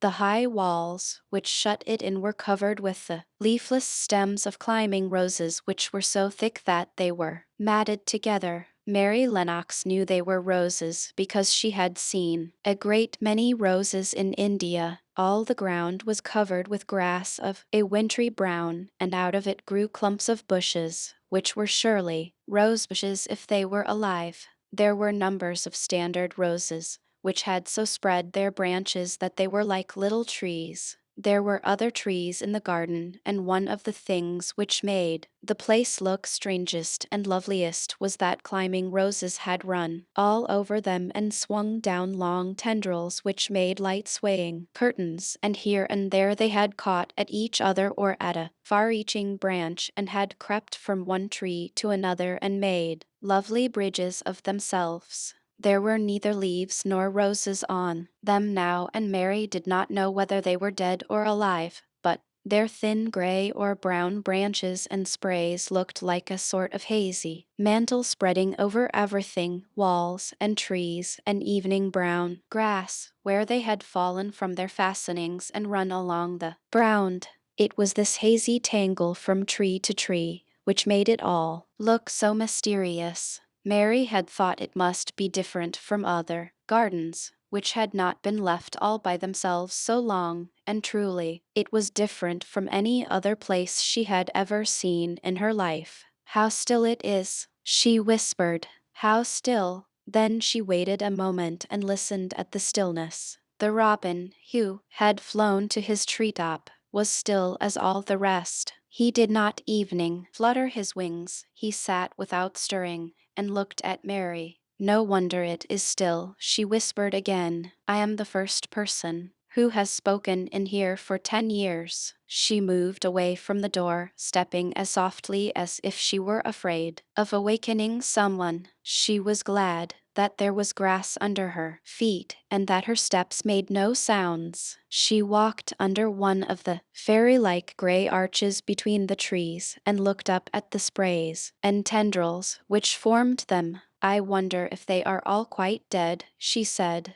"Is it all a quite dead garden? I wish it wasn't." If she had been Ben Weatherstaff, she could have told whether the wood was alive by looking at it, but she could only see that there were only gray or brown sprays and branches, and none showed any signs of evening a tiny leaf bud anywhere. But she was inside the wonderful garden, and she could come through the door under the ivy any time, and she felt as if she had found a world all her own. The sun was shining inside the four walls, and the high arch of blue sky over this particular piece of Misselthwaite seemed evening more brilliant and soft than it was over the moor. The robin flew down from his tree-top and hopped about or flew after her from one bush to another. He chirped a good deal and had a very busy air, as if he were showing her things. Everything was strange and silent, and she seemed to be hundreds of miles away from any one. But somehow she did not feel lonely at all. All that troubled her was her wish that she knew whether all the roses were dead, or if perhaps some of them had lived and may put out leaves and buds as the weather got warmer. She did not want it to be a quite dead garden. If it were a quite alive garden, how wonderful it would be, and what thousands of roses would grow on every side. Her skipping rope had hung over her arm when she came in, and after she had walked about for a while she thought she would skip round the whole garden, stopping when she wanted to look at things. There seemed to have been grass paths here and there, and in one or two corners there were alcoves of evergreen with stone seats or tall moss-covered flower urns in them. As she came near the second of these alcoves she stopped skipping. There had once been a flower bed in it, and she thought she saw something sticking out of the black earth, some sharp little pale green points. She remembered what Ben Weatherstaff had said, and she knelt down to look at them. "Yes, they are tiny growing things, and they may be crocuses or snowdrops or daffodils," she whispered. She bent very close to them and sniffed the fresh scent of the damp earth. She liked it very much. "Perhaps there are some other ones coming up in other places," she said. "I will go all over the garden and look." She did not skip but walked. She went slowly and kept her eyes on the ground. She looked in the old border beds and among the grass, and after she had gone round, trying to miss nothing, she had found ever so many more sharp, pale green points, and she had become quite excited again. "It isn't a quite dead garden," she cried out softly to herself. "Evening, if the roses are dead, there are other things alive." She did not know anything about gardening, but the grass seemed so thick in some of the places where the green points were pushing their way through that she thought they did not seem to have room enough to grow. She searched about until she found a rather sharp piece of wood and knelt down and dug and weeded out the weeds and grass until she made nice little clear places around them. "Now they look as if they could breathe," she said after she had finished with the first ones. "I am going to do ever so many more. I'll do all I can see. If I haven't time today, I can come tomorrow." She went from place to place, and dug and weeded, and enjoyed herself so immensely that she was led on from bed to bed and into the grass under the trees. The exercise made her so warm that she first threw her coat off, and then her hat, and without knowing it she was smiling down onto the grass and the pale green points all the time. The robin was tremendously busy. He was very much pleased to see gardening begun on his own estate. He had often wondered at Ben Weatherstaff, where gardening is done. All sorts of delightful things to eat are turned up with the soil. Now here was this new kind of creature who was not half Ben's size, and yet had had the sense to come into his garden and begin at once. Mistress Mary worked in her garden until it was time to go to her midday dinner. In fact, she was rather late in remembering, and when she put on her coat and hat and picked up her skipping rope. She could not believe that she had been working 2 or 3 hours. She had been actually happy all the time, and dozens of the tiny, pale, green points were to be seen in cleared places, looking twice as cheerful as they had looked before when the grass and weeds had been smothering them. "I shall come back this afternoon," she said, looking all round at her new kingdom, and speaking to the trees and the rose bushes as if they heard her. Then she ran lightly across the grass, pushed open the slow old door, and slipped through it under the ivy. She had such red cheeks and such bright eyes and ate such a dinner that Martha was delighted. "2 pieces o' meat and 2 helps o' rice puddin'," she said. Mother will be pleased when I tell her what Skippin' Rope's done for you." In the course of her digging with her pointed stick, Mistress Mary had found herself digging up a sort of white root rather like an onion. She had put it back in its place and patted the earth carefully down on it, and just now she wondered if Martha could tell her what it was. "Martha," she said, "what are those white roots that look like onions?" "They're bulbs," answered Martha. "Lots o' spring flowers grow from 'em. Very little ones are snowdrops and crocuses, and big ones are narcissuses and jonquils and daffodillies. Biggest of all is lilies and purple flags. They are nice. Dickon's got a whole lot of 'em planted in our bit o' garden." "Does Dickon know all about them?" asked Mary, a new idea taking possession of her. "Our Dickon can make a flower grow out of a brick walk. Mother says he just whispers things out o' ground." "Do bulbs live a long time? Would they live years and years if no one helped them?" inquired Mary anxiously. "They're things as helps themselves," said Martha. "That's why poor folk can afford to have 'em. If you don't trouble 'em, most of 'em'll work away underground for a lifetime and spread out and have little uns. There's a place in Park Woods here where there's snowdrops by thousands. They're the prettiest sight in Yorkshire when spring comes. No one knows when they was first planted." "I wish the spring was here now," said Mary. "I want to see all the things that grow in England." She had finished her dinner and gone to her favorite seat on the hearth rug. I wish I had a little spade," she said. "Whatever does tha want a spade for?" asked Martha, laughing. "Are tha goin' to take to diggin'? I must tell Mother that, too." Mary looked at the fire and pondered a little. She must be careful if she meant to keep her secret kingdom. She wasn't doing any harm, but if Mr. Craven found out about the open door he would be fearfully angry and get a new key and lock it up forevermore. She really could not bear that. "This is such a big lonely place," she said slowly, as if she were turning matters over in her mind. "The house is lonely, and the park is lonely, and the gardens are lonely. So many places seem shut up. I never did many things in India, but there were more people to look at, natives and soldiers marching by, and sometimes bands playing, and my ayah told me stories. There is no one to talk to here except you and Ben Weatherstaff. And you have to do your work, and Ben Weatherstaff won't speak to me often. I thought if I had a little spade I could dig somewhere as he does, and I may make a little garden if he would give me some seeds." Martha's face quite lighted up. "There now," she exclaimed, "if that wasn't one of things Mother said. She says there's such a lot o' room in that big place. Why don't they give her a bit for herself, evening if she doesn't plant nothin' but parsley and radishes? She'd dig and rake away and be right down happy over it." "Them was the very words she said." "Were they?" said Mary. "How many things she knows, doesn't she?"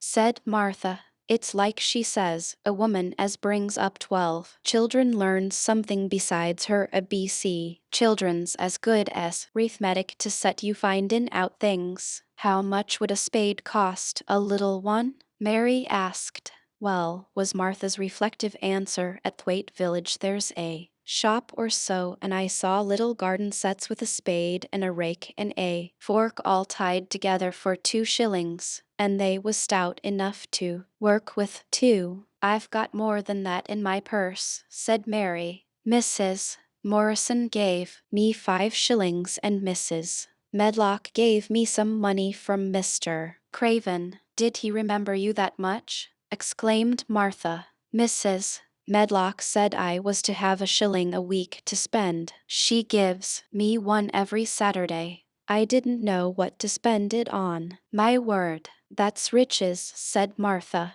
Thaw can buy anything in th world thaw once. Th rent of our cottage is only 1 and 3 pence, and it's like pullin' I test to get it. Now I've just thought of somethin', putting her hands on her hips. What? Said Mary eagerly. In the shop at Thwaite they sell packages o' flower seeds for 1 penny each, and our Dickon he knows which is th prettiest ones and how to make 'em grow. He walks over to Thwaite many a day just for th fun of it. Does thaw know how to print letters? Suddenly, I know how to write, Mary answered. Martha shook her head. Our Dickon can only read printin'. If thaw could print we could write a letter to him and ask him to go and buy th garden tools and th seeds at th same time. Oh, you're a good girl, Mary cried. You are, really. I didn't know. You were so nice. I know I can print letters if I try. Let's ask Mrs. Medlock for a pen and ink and some paper. I've got some of my own, said Martha. I bought 'em so I could print a bit of a letter to mother of a Sunday. I'll go and get it. She ran out of the room, and Mary stood by the fire and twisted her thin little hands together with sheer pleasure. If I have a spade, she whispered, I can make the earth nice and soft, and dig up weeds. If I have seeds and can make flowers grow, the garden won't be dead at all, it will come alive. She did not go out again that afternoon because when Martha returned with her pen and ink and paper she was obliged to clear the table and carry the plates and dishes downstairs, and when she got into the kitchen Mrs. Medlock was there and told her to do something, so Mary waited for what seemed to her a long time before she came back. Then, it was a serious piece of work to write to Dickon. Mary had been taught very little because her governesses had disliked her too much to stay with her. She could not spell particularly well, but she found that she could print letters when she tried. This was the letter Martha dictated to her. My dear Dickon, this comes hoping to find you well as it leaves me at present. Miss Mary has plenty of money, and will you go to Thwaite and buy her some flower seeds and a set of garden tools to make a flower bed? Pick the prettiest ones and easy to grow because she has never done it before and lived in India, which is different. Give my love to mother and every one of you. Miss Mary is going to tell me a lot more so that on my next day out you can hear about elephants and camels and gentlemen going hunting lions and tigers. Your loving sister, Martha Phoebe Sowerby. We'll put the money in th envelope and I'll get th butcher boy to take it in his cart. He's a great friend o' Dickon's, said Martha. How shall I get the things when Dickon buys them? He'll bring 'em to you himself. He'll like to walk over this way. Oh, exclaimed Mary, then I shall see him. I never thought I should. See Dickon. Does thaw want to see him? Asked Martha suddenly, for Mary had looked so pleased. Yes, I do. I never saw a boy foxes and crows loved. I want to see him very much. Martha gave a little start, as if she remembered something. Now to think, she broke out. To think o' me forgettin' that there, and I thought I was goin' to tell you first thing this mornin'. I asked Mother, and she said she'd ask Mrs. Medlock her own self. Do you mean, Mary began, what I said Tuesday? Ask her if you may be driven over to our cottage some day and have a bit o' Mother's hot oat cake and butter and a glass o' milk. It seemed as if all the interesting things were happening in one day. To think of going over the moor in the daylight and when the sky was blue. To think of going into the cottage which held 12 children. Does she think Mrs. Medlock would let me go? She asked, quite anxiously. She thinks she would. She knows what a tidy woman mother is and how clean she keeps the cottage. If I went, I should see your mother as well as Dickon, said Mary, thinking it over and liking the idea very much. She doesn't seem to be like the mothers in India. Her work in the garden and the excitement of the afternoon ended by making her feel quiet and thoughtful. Martha stayed with her until tea time, but they sat in comfortable quiet and talked very little. But just before Martha went downstairs for the tea tray, Mary asked a question. Martha, she said, has the scullery maid had the toothache again today? Martha certainly started slightly. What makes you ask that? She said, because when I waited so long for you to come back, I opened the door and walked down the corridor to see if you were coming, and I heard that far-off crying again, just as we heard it the other night. There isn't a wind today, so you see it couldn't have been the wind. Said Martha restlessly. Thaw mustn't go walkin' about in corridors and listin' in. Mr. Craven would be that they're angry there's no knowin' what he'd do. I wasn't listening, said Mary. I was just waiting for you, and I heard it. That's 3 times. My word, there's Mrs. Medlock's bell, said Martha, and she almost ran out of the room. It's the strangest house anyone ever lived in, said Mary drowsily, as she dropped her head on the cushioned seat of the armchair near her. Chapter 10. Dickon. The sun shone down for nearly a week on the secret garden. The secret garden was what Mary called it when she was thinking of it. She liked the name, and she liked still more the feeling that when its beautiful old walls shut her in, no one knew where she was. It seemed almost like being shut out of the world in some fairy place. The few books she had read and liked had been fairy story books, and she had read of secret gardens in some of the stories. Sometimes people went to sleep in them for 100 years, which she had thought must be rather stupid. She had no intention of going to sleep, and, in fact, she was becoming wider awake every day which passed at Misselthwaite. She was beginning to like to be out of doors. She no longer hated the wind, but enjoyed it. She could run faster and longer, and she could skip up to 100.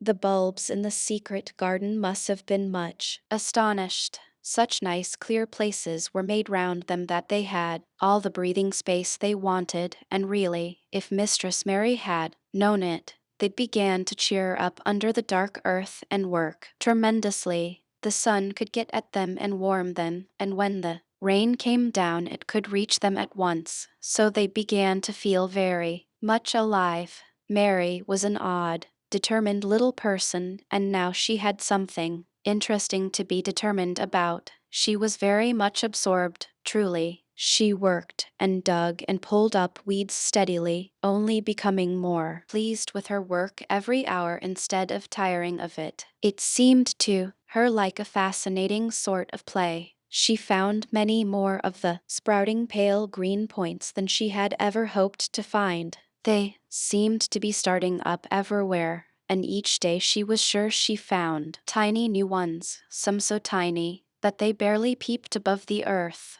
There were so many that she remembered what Martha had said about the snowdrops by the thousands and about bulbs spreading and making new ones. These had been left to themselves for 10 years, and perhaps they had spread, like the snowdrops, into thousands. She wondered how long it would be before they showed that they were flowers. Sometimes she stopped digging to look at the garden and try to imagine what it would be like when it was covered with thousands of lovely things in bloom. During that week of sunshine, she became more intimate with Ben Weatherstaff. She surprised him several times by seeming to start up beside him as if she sprang out of the earth. The truth was that she was afraid that he would pick up his tools and go away if he saw her coming, so she always walked toward him as silently as possible. But, in fact, he did not object to her as strongly as he had at first. Perhaps he was secretly rather flattered by her evident desire for his elderly company. Then, also, she was more civil than she had been. He did not know that when she first saw him she spoke to him as she would have spoken to a native, and had not known that a cross, sturdy old Yorkshire man was not accustomed to salaam to his masters and be merely commanded by them to do things. That like Th. Robin, he said to her one morning, when he lifted his head and saw her standing by him. I never knows when I shall see you, or which side thou'll come from. He's friends with me now, said Mary. That's like him, snapped Ben Weatherstaff. Mackin' up to Th women folk just for vanity and flightiness. There's nothin' he wouldn't do for Th sake o' showin' off and flirtin' his tail feathers. He's as full o' pride as an egg's full o' meat. He very seldom talked much, and sometimes did not even answer Mary's questions except by a grunt, but this morning he said more than usual. He stood up and rested one hobnailed boot on the top of his spade, while he looked her over. How long has tha been here? He jerked out. I think it's about a month, she answered. Tha's beginnin' to do Misselthwaite credit, he said. Tha's a bit fatter than Tha was, and Tha's not quite so yeller. Tha looked like a young plucked crow when Tha first came into this garden. Thinks I too. Myself I never set eyes on an uglier, sour-faced young un. Mary was not vain, and as she had never thought much of her looks she was not greatly disturbed. I know I'm fatter, she said. My stockings are getting tighter. They used to make wrinkles. There's the robin, Ben Weatherstaff. There, truly, was the robin, and she thought he looked nicer than ever. His red waistcoat was as glossy as satin, and he flirted his wings and tail and tilted his head and hopped about with all sorts of lively graces. He seemed determined to make Ben Weatherstaff admire him, but Ben was sarcastic. There tha are, he said. Tha can put up with me for a bit. Sometimes when Tha's got no one better. Tha's been reddenin' up your waistcoat and polishin' your feathers this 2 weeks. I know what Tha's up to. Tha's courtin' some bold young madam somewhere tellin' your lies to her about Bane Th finest cock robin on Misselmore and ready to fight all Th rest of 'em. Oh, look at him, exclaimed Mary. The robin was evidently in a fascinating, bold mood. He hopped closer and looked at Ben Weatherstaff more and more engagingly. He flew onto the nearest currant bush and tilted his head and sang a little song right at him. Tha thinks tha'll get over me by doin' that, said Ben, wrinkling his face up in such a way that Mary felt sure he was trying not to look pleased. Tha thinks no one can stand out against you. That's what Tha thinks. The robin spread his wings. Mary could scarcely believe her eyes. He flew right up to the handle of Ben Weatherstaff's spade and alighted on the top of it. Then the old man's face wrinkled itself slowly into a new expression. He stood still as if he were afraid to breathe, as if he would not have stirred for the world, lest his robin should start away. He spoke quite in a whisper. Well, I'm danged, he said as softly as if he were saying something quite different. Tha does know how to get at a chap, Tha does. Tha's fair unearthly, Tha's so knowin'. And he stood without stirring, almost without drawing his breath, until the robin gave another flirt to his wings and flew away. Then he stood, looking at the handle of the spade as if there may be magic in it, and then he began to dig again, and said nothing for several minutes. But, because he kept breaking into a slow grin now and then, Mary was not afraid to talk to him. Have you a garden of your own? She asked. No, I'm bockhelder and lodge with Martin at Th Gate. If you had one, said Mary, what would you plant? Cabbages and taters and onions. But if you wanted to make a flower garden, persisted Mary, what would you plant? bulbs and sweet-smelling things, but mostly roses. Mary's face lighted up. Do you like roses? She said. Ben Weatherstaff rooted up a weed and threw it aside before he answered. Well, yes, I do. I was learned that by a young lady I was gardener, too. She had a lot in a place she was fond of, and she loved 'em like they was children or robins. I've seen her bend over and kiss 'em. He dragged out another weed and scowled at it. That were as much as 10 year ago. Where is she now? Asked Mary, much interested. Heaven, he answered, and drove his spade deep into the soil, according to what parson says. What happened to the roses? Mary asked again, more interested than ever. They was left to themselves. Mary was becoming quite excited. Did they quite die? Do roses quite die when they are left to themselves? She ventured. Well, I'd got to like 'em, and I liked her, and she liked 'em. Ben Weatherstaff admitted reluctantly. Once or twice a year I'd go and work at 'em a bit, prune 'em and dig about th roots. They run wild, but they was in rich soil, so some of 'em lived. When they have no leaves and look gray and brown and dry, how can you tell whether they are dead or alive? Inquired Mary. Wait till spring gets at 'em. Wait till sun shines on rain, and rain falls on sunshine, and then they'll find out. How, cried Mary, forgetting to be careful. Look along twigs and branches, and if tha see a bit of a brown lump swelling here and there, watch it after warm rain and see what happens. He stopped suddenly and looked curiously at her eager face. Why does tha care so much about roses and such, all of a sudden? He demanded. Mistress Mary felt her face grow red. She was almost afraid to answer. I want to play that I have a garden of my own, she stammered. There is nothing for me to do. I have nothing, and no one. Well, said Ben Weatherstaff slowly, as he watched her, that's true. Tha hasn't.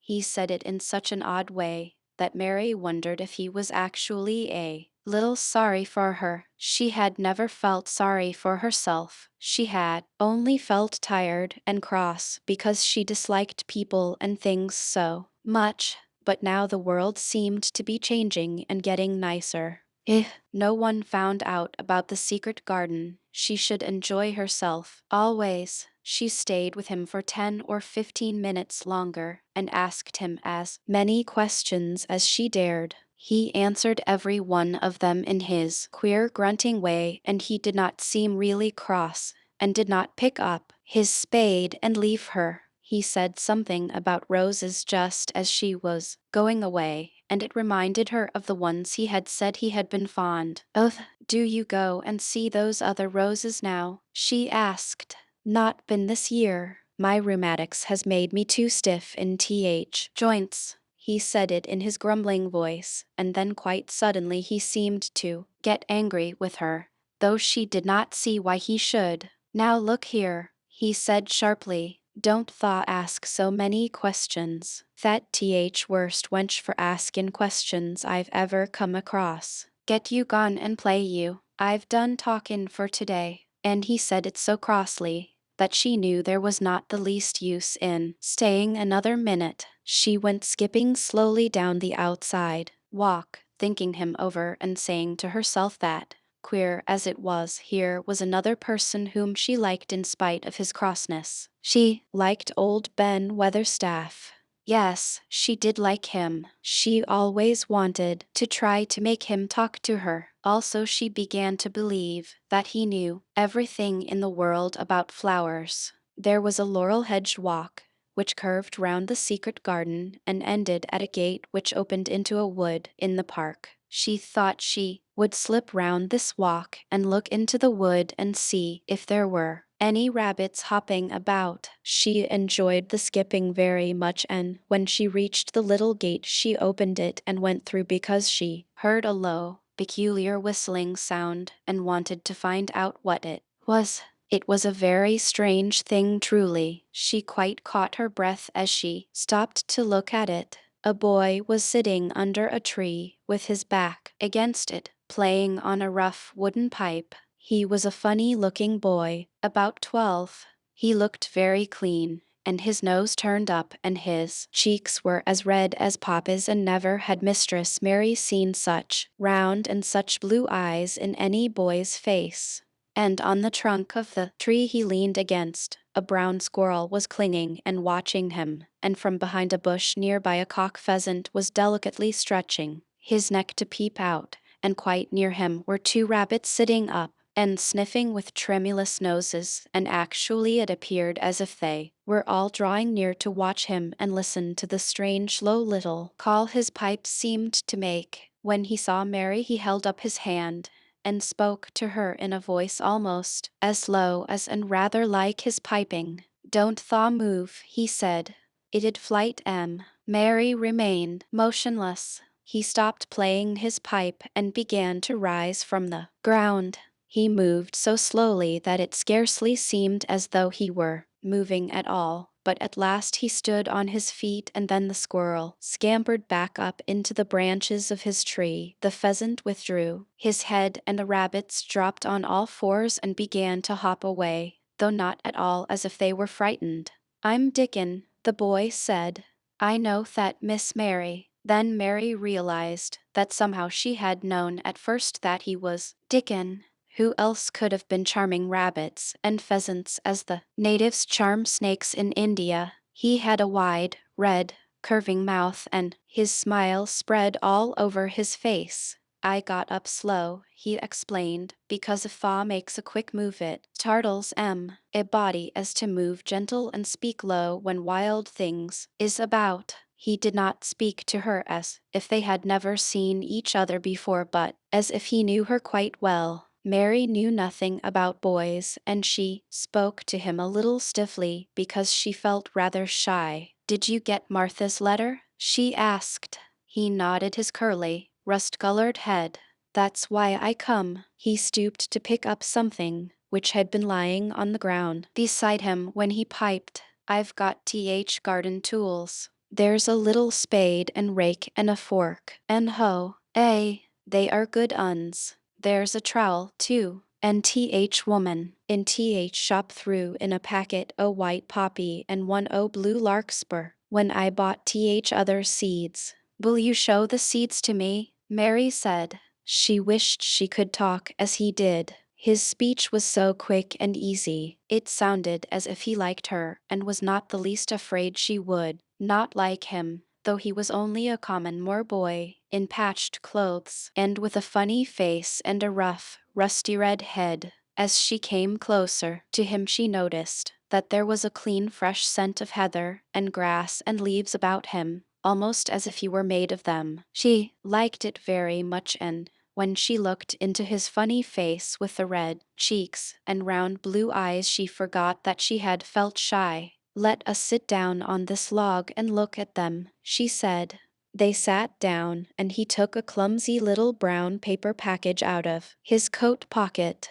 He untied the string, and inside there were ever so many neater and smaller packages with a picture of a flower on each one. "There's a lot o' mignonette and poppies," he said.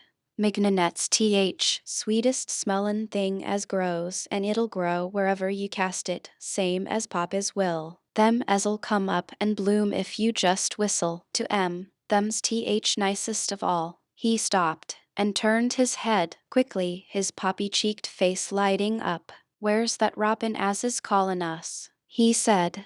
The chirp came from a thick holly bush, bright with scarlet berries, and Mary thought she knew whose it was. "Is it really calling us?" she asked. "Aye," said Dickon, as if it was the most natural thing in the world. "He's callin' someone he's friends with. That's same as sayin' here I am. Look at me. I wants a bit of a chat." "There he is in the bush." "Whose is he?" "He's Ben Weatherstaff's, but I think he knows me a little," answered Mary. "Aye, he knows you," said Dickon in his low voice again. "And he likes you. He's took you on. He'll tell me all about you in a minute." He moved quite close to the bush with the slow movement Mary had noticed before, and then he made a sound almost like the robin's own twitter. The robin listened a few seconds intently and then answered, quite as if he were replying to a question. He's a friend o' yours, chuckled Dickon. Do you think he is? Cried Mary eagerly. She did so want to know. Do you think he really likes me? He wouldn't come near you if he didn't, answered Dickon. Birds is rare choosers, and a robin can flout a body worse than a man. See, he's making up to you now. Cannot tha see a chap? He's sayin', and it really seemed as if it must be true. He so sidled and twittered and tilted as he hopped on his bush. Do you understand everything birds say? Said Mary. Dickon's grin spread until he seemed all wide, red, curving mouth, and he rubbed his rough head. I think I do, and they think I do, he said. I've lived on Th Moor with M so long. I've watched M break shell and come out and fledge, and learn to fly and begin to sing, till I think I'm one of M. Sometimes I think perhaps I'm a bird, or a fox, or a rabbit, or a squirrel, or evening a beetle, and I don't know it. He laughed and came back to the log and began to talk about the flower seeds again. He told her what they looked like when they were flowers. He told her how to plant them, and watch them, and feed and water them. See here, he said suddenly, turning round to look at her. I'll plant them for you myself.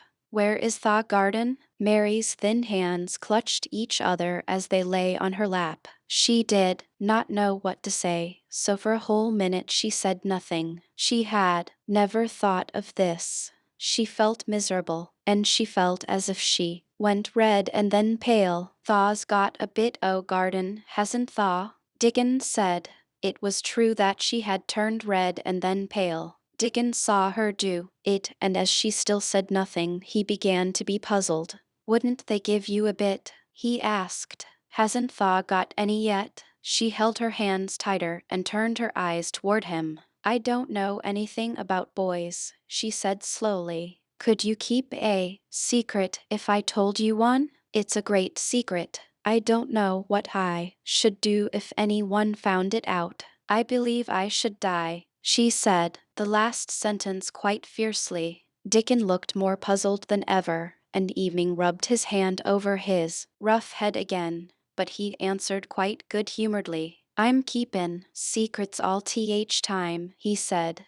If I couldn't keep secrets from other lads, secrets about foxes' cubs and birds' nests and wild things' holes, there'd be not safe on Moor. I can keep secrets. Mistress Mary did not mean to put out her hand and clutch his sleeve, but she did it. I've stolen a garden, she said very fast. It isn't mine. It isn't anybody's. Nobody wants it. Nobody cares for it. Nobody ever goes into it. Perhaps everything is dead in it already. I don't know. She began to feel hot and as contrary as she had ever felt in her life. I don't care. I don't care. Nobody has any right to take it from me when I care about it and they don't. They're letting it die, all shut in by itself. She ended passionately, and she threw her arms over her face and burst out crying. Poor little Mistress Mary. Dickon's curious blue eyes grew rounder and rounder.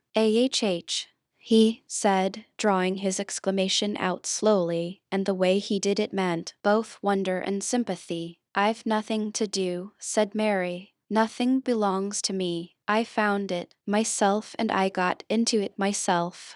I was only just like the robin, and they wouldn't take it from the robin. Where is it? Asked Dickon in a dropped voice. Mistress Mary got up from the log at once. She knew she felt contrary, again, and obstinate, and she did not care at all. She was imperious and Indian and at the same time hot and sorrowful. Come with me and I'll show you, she said.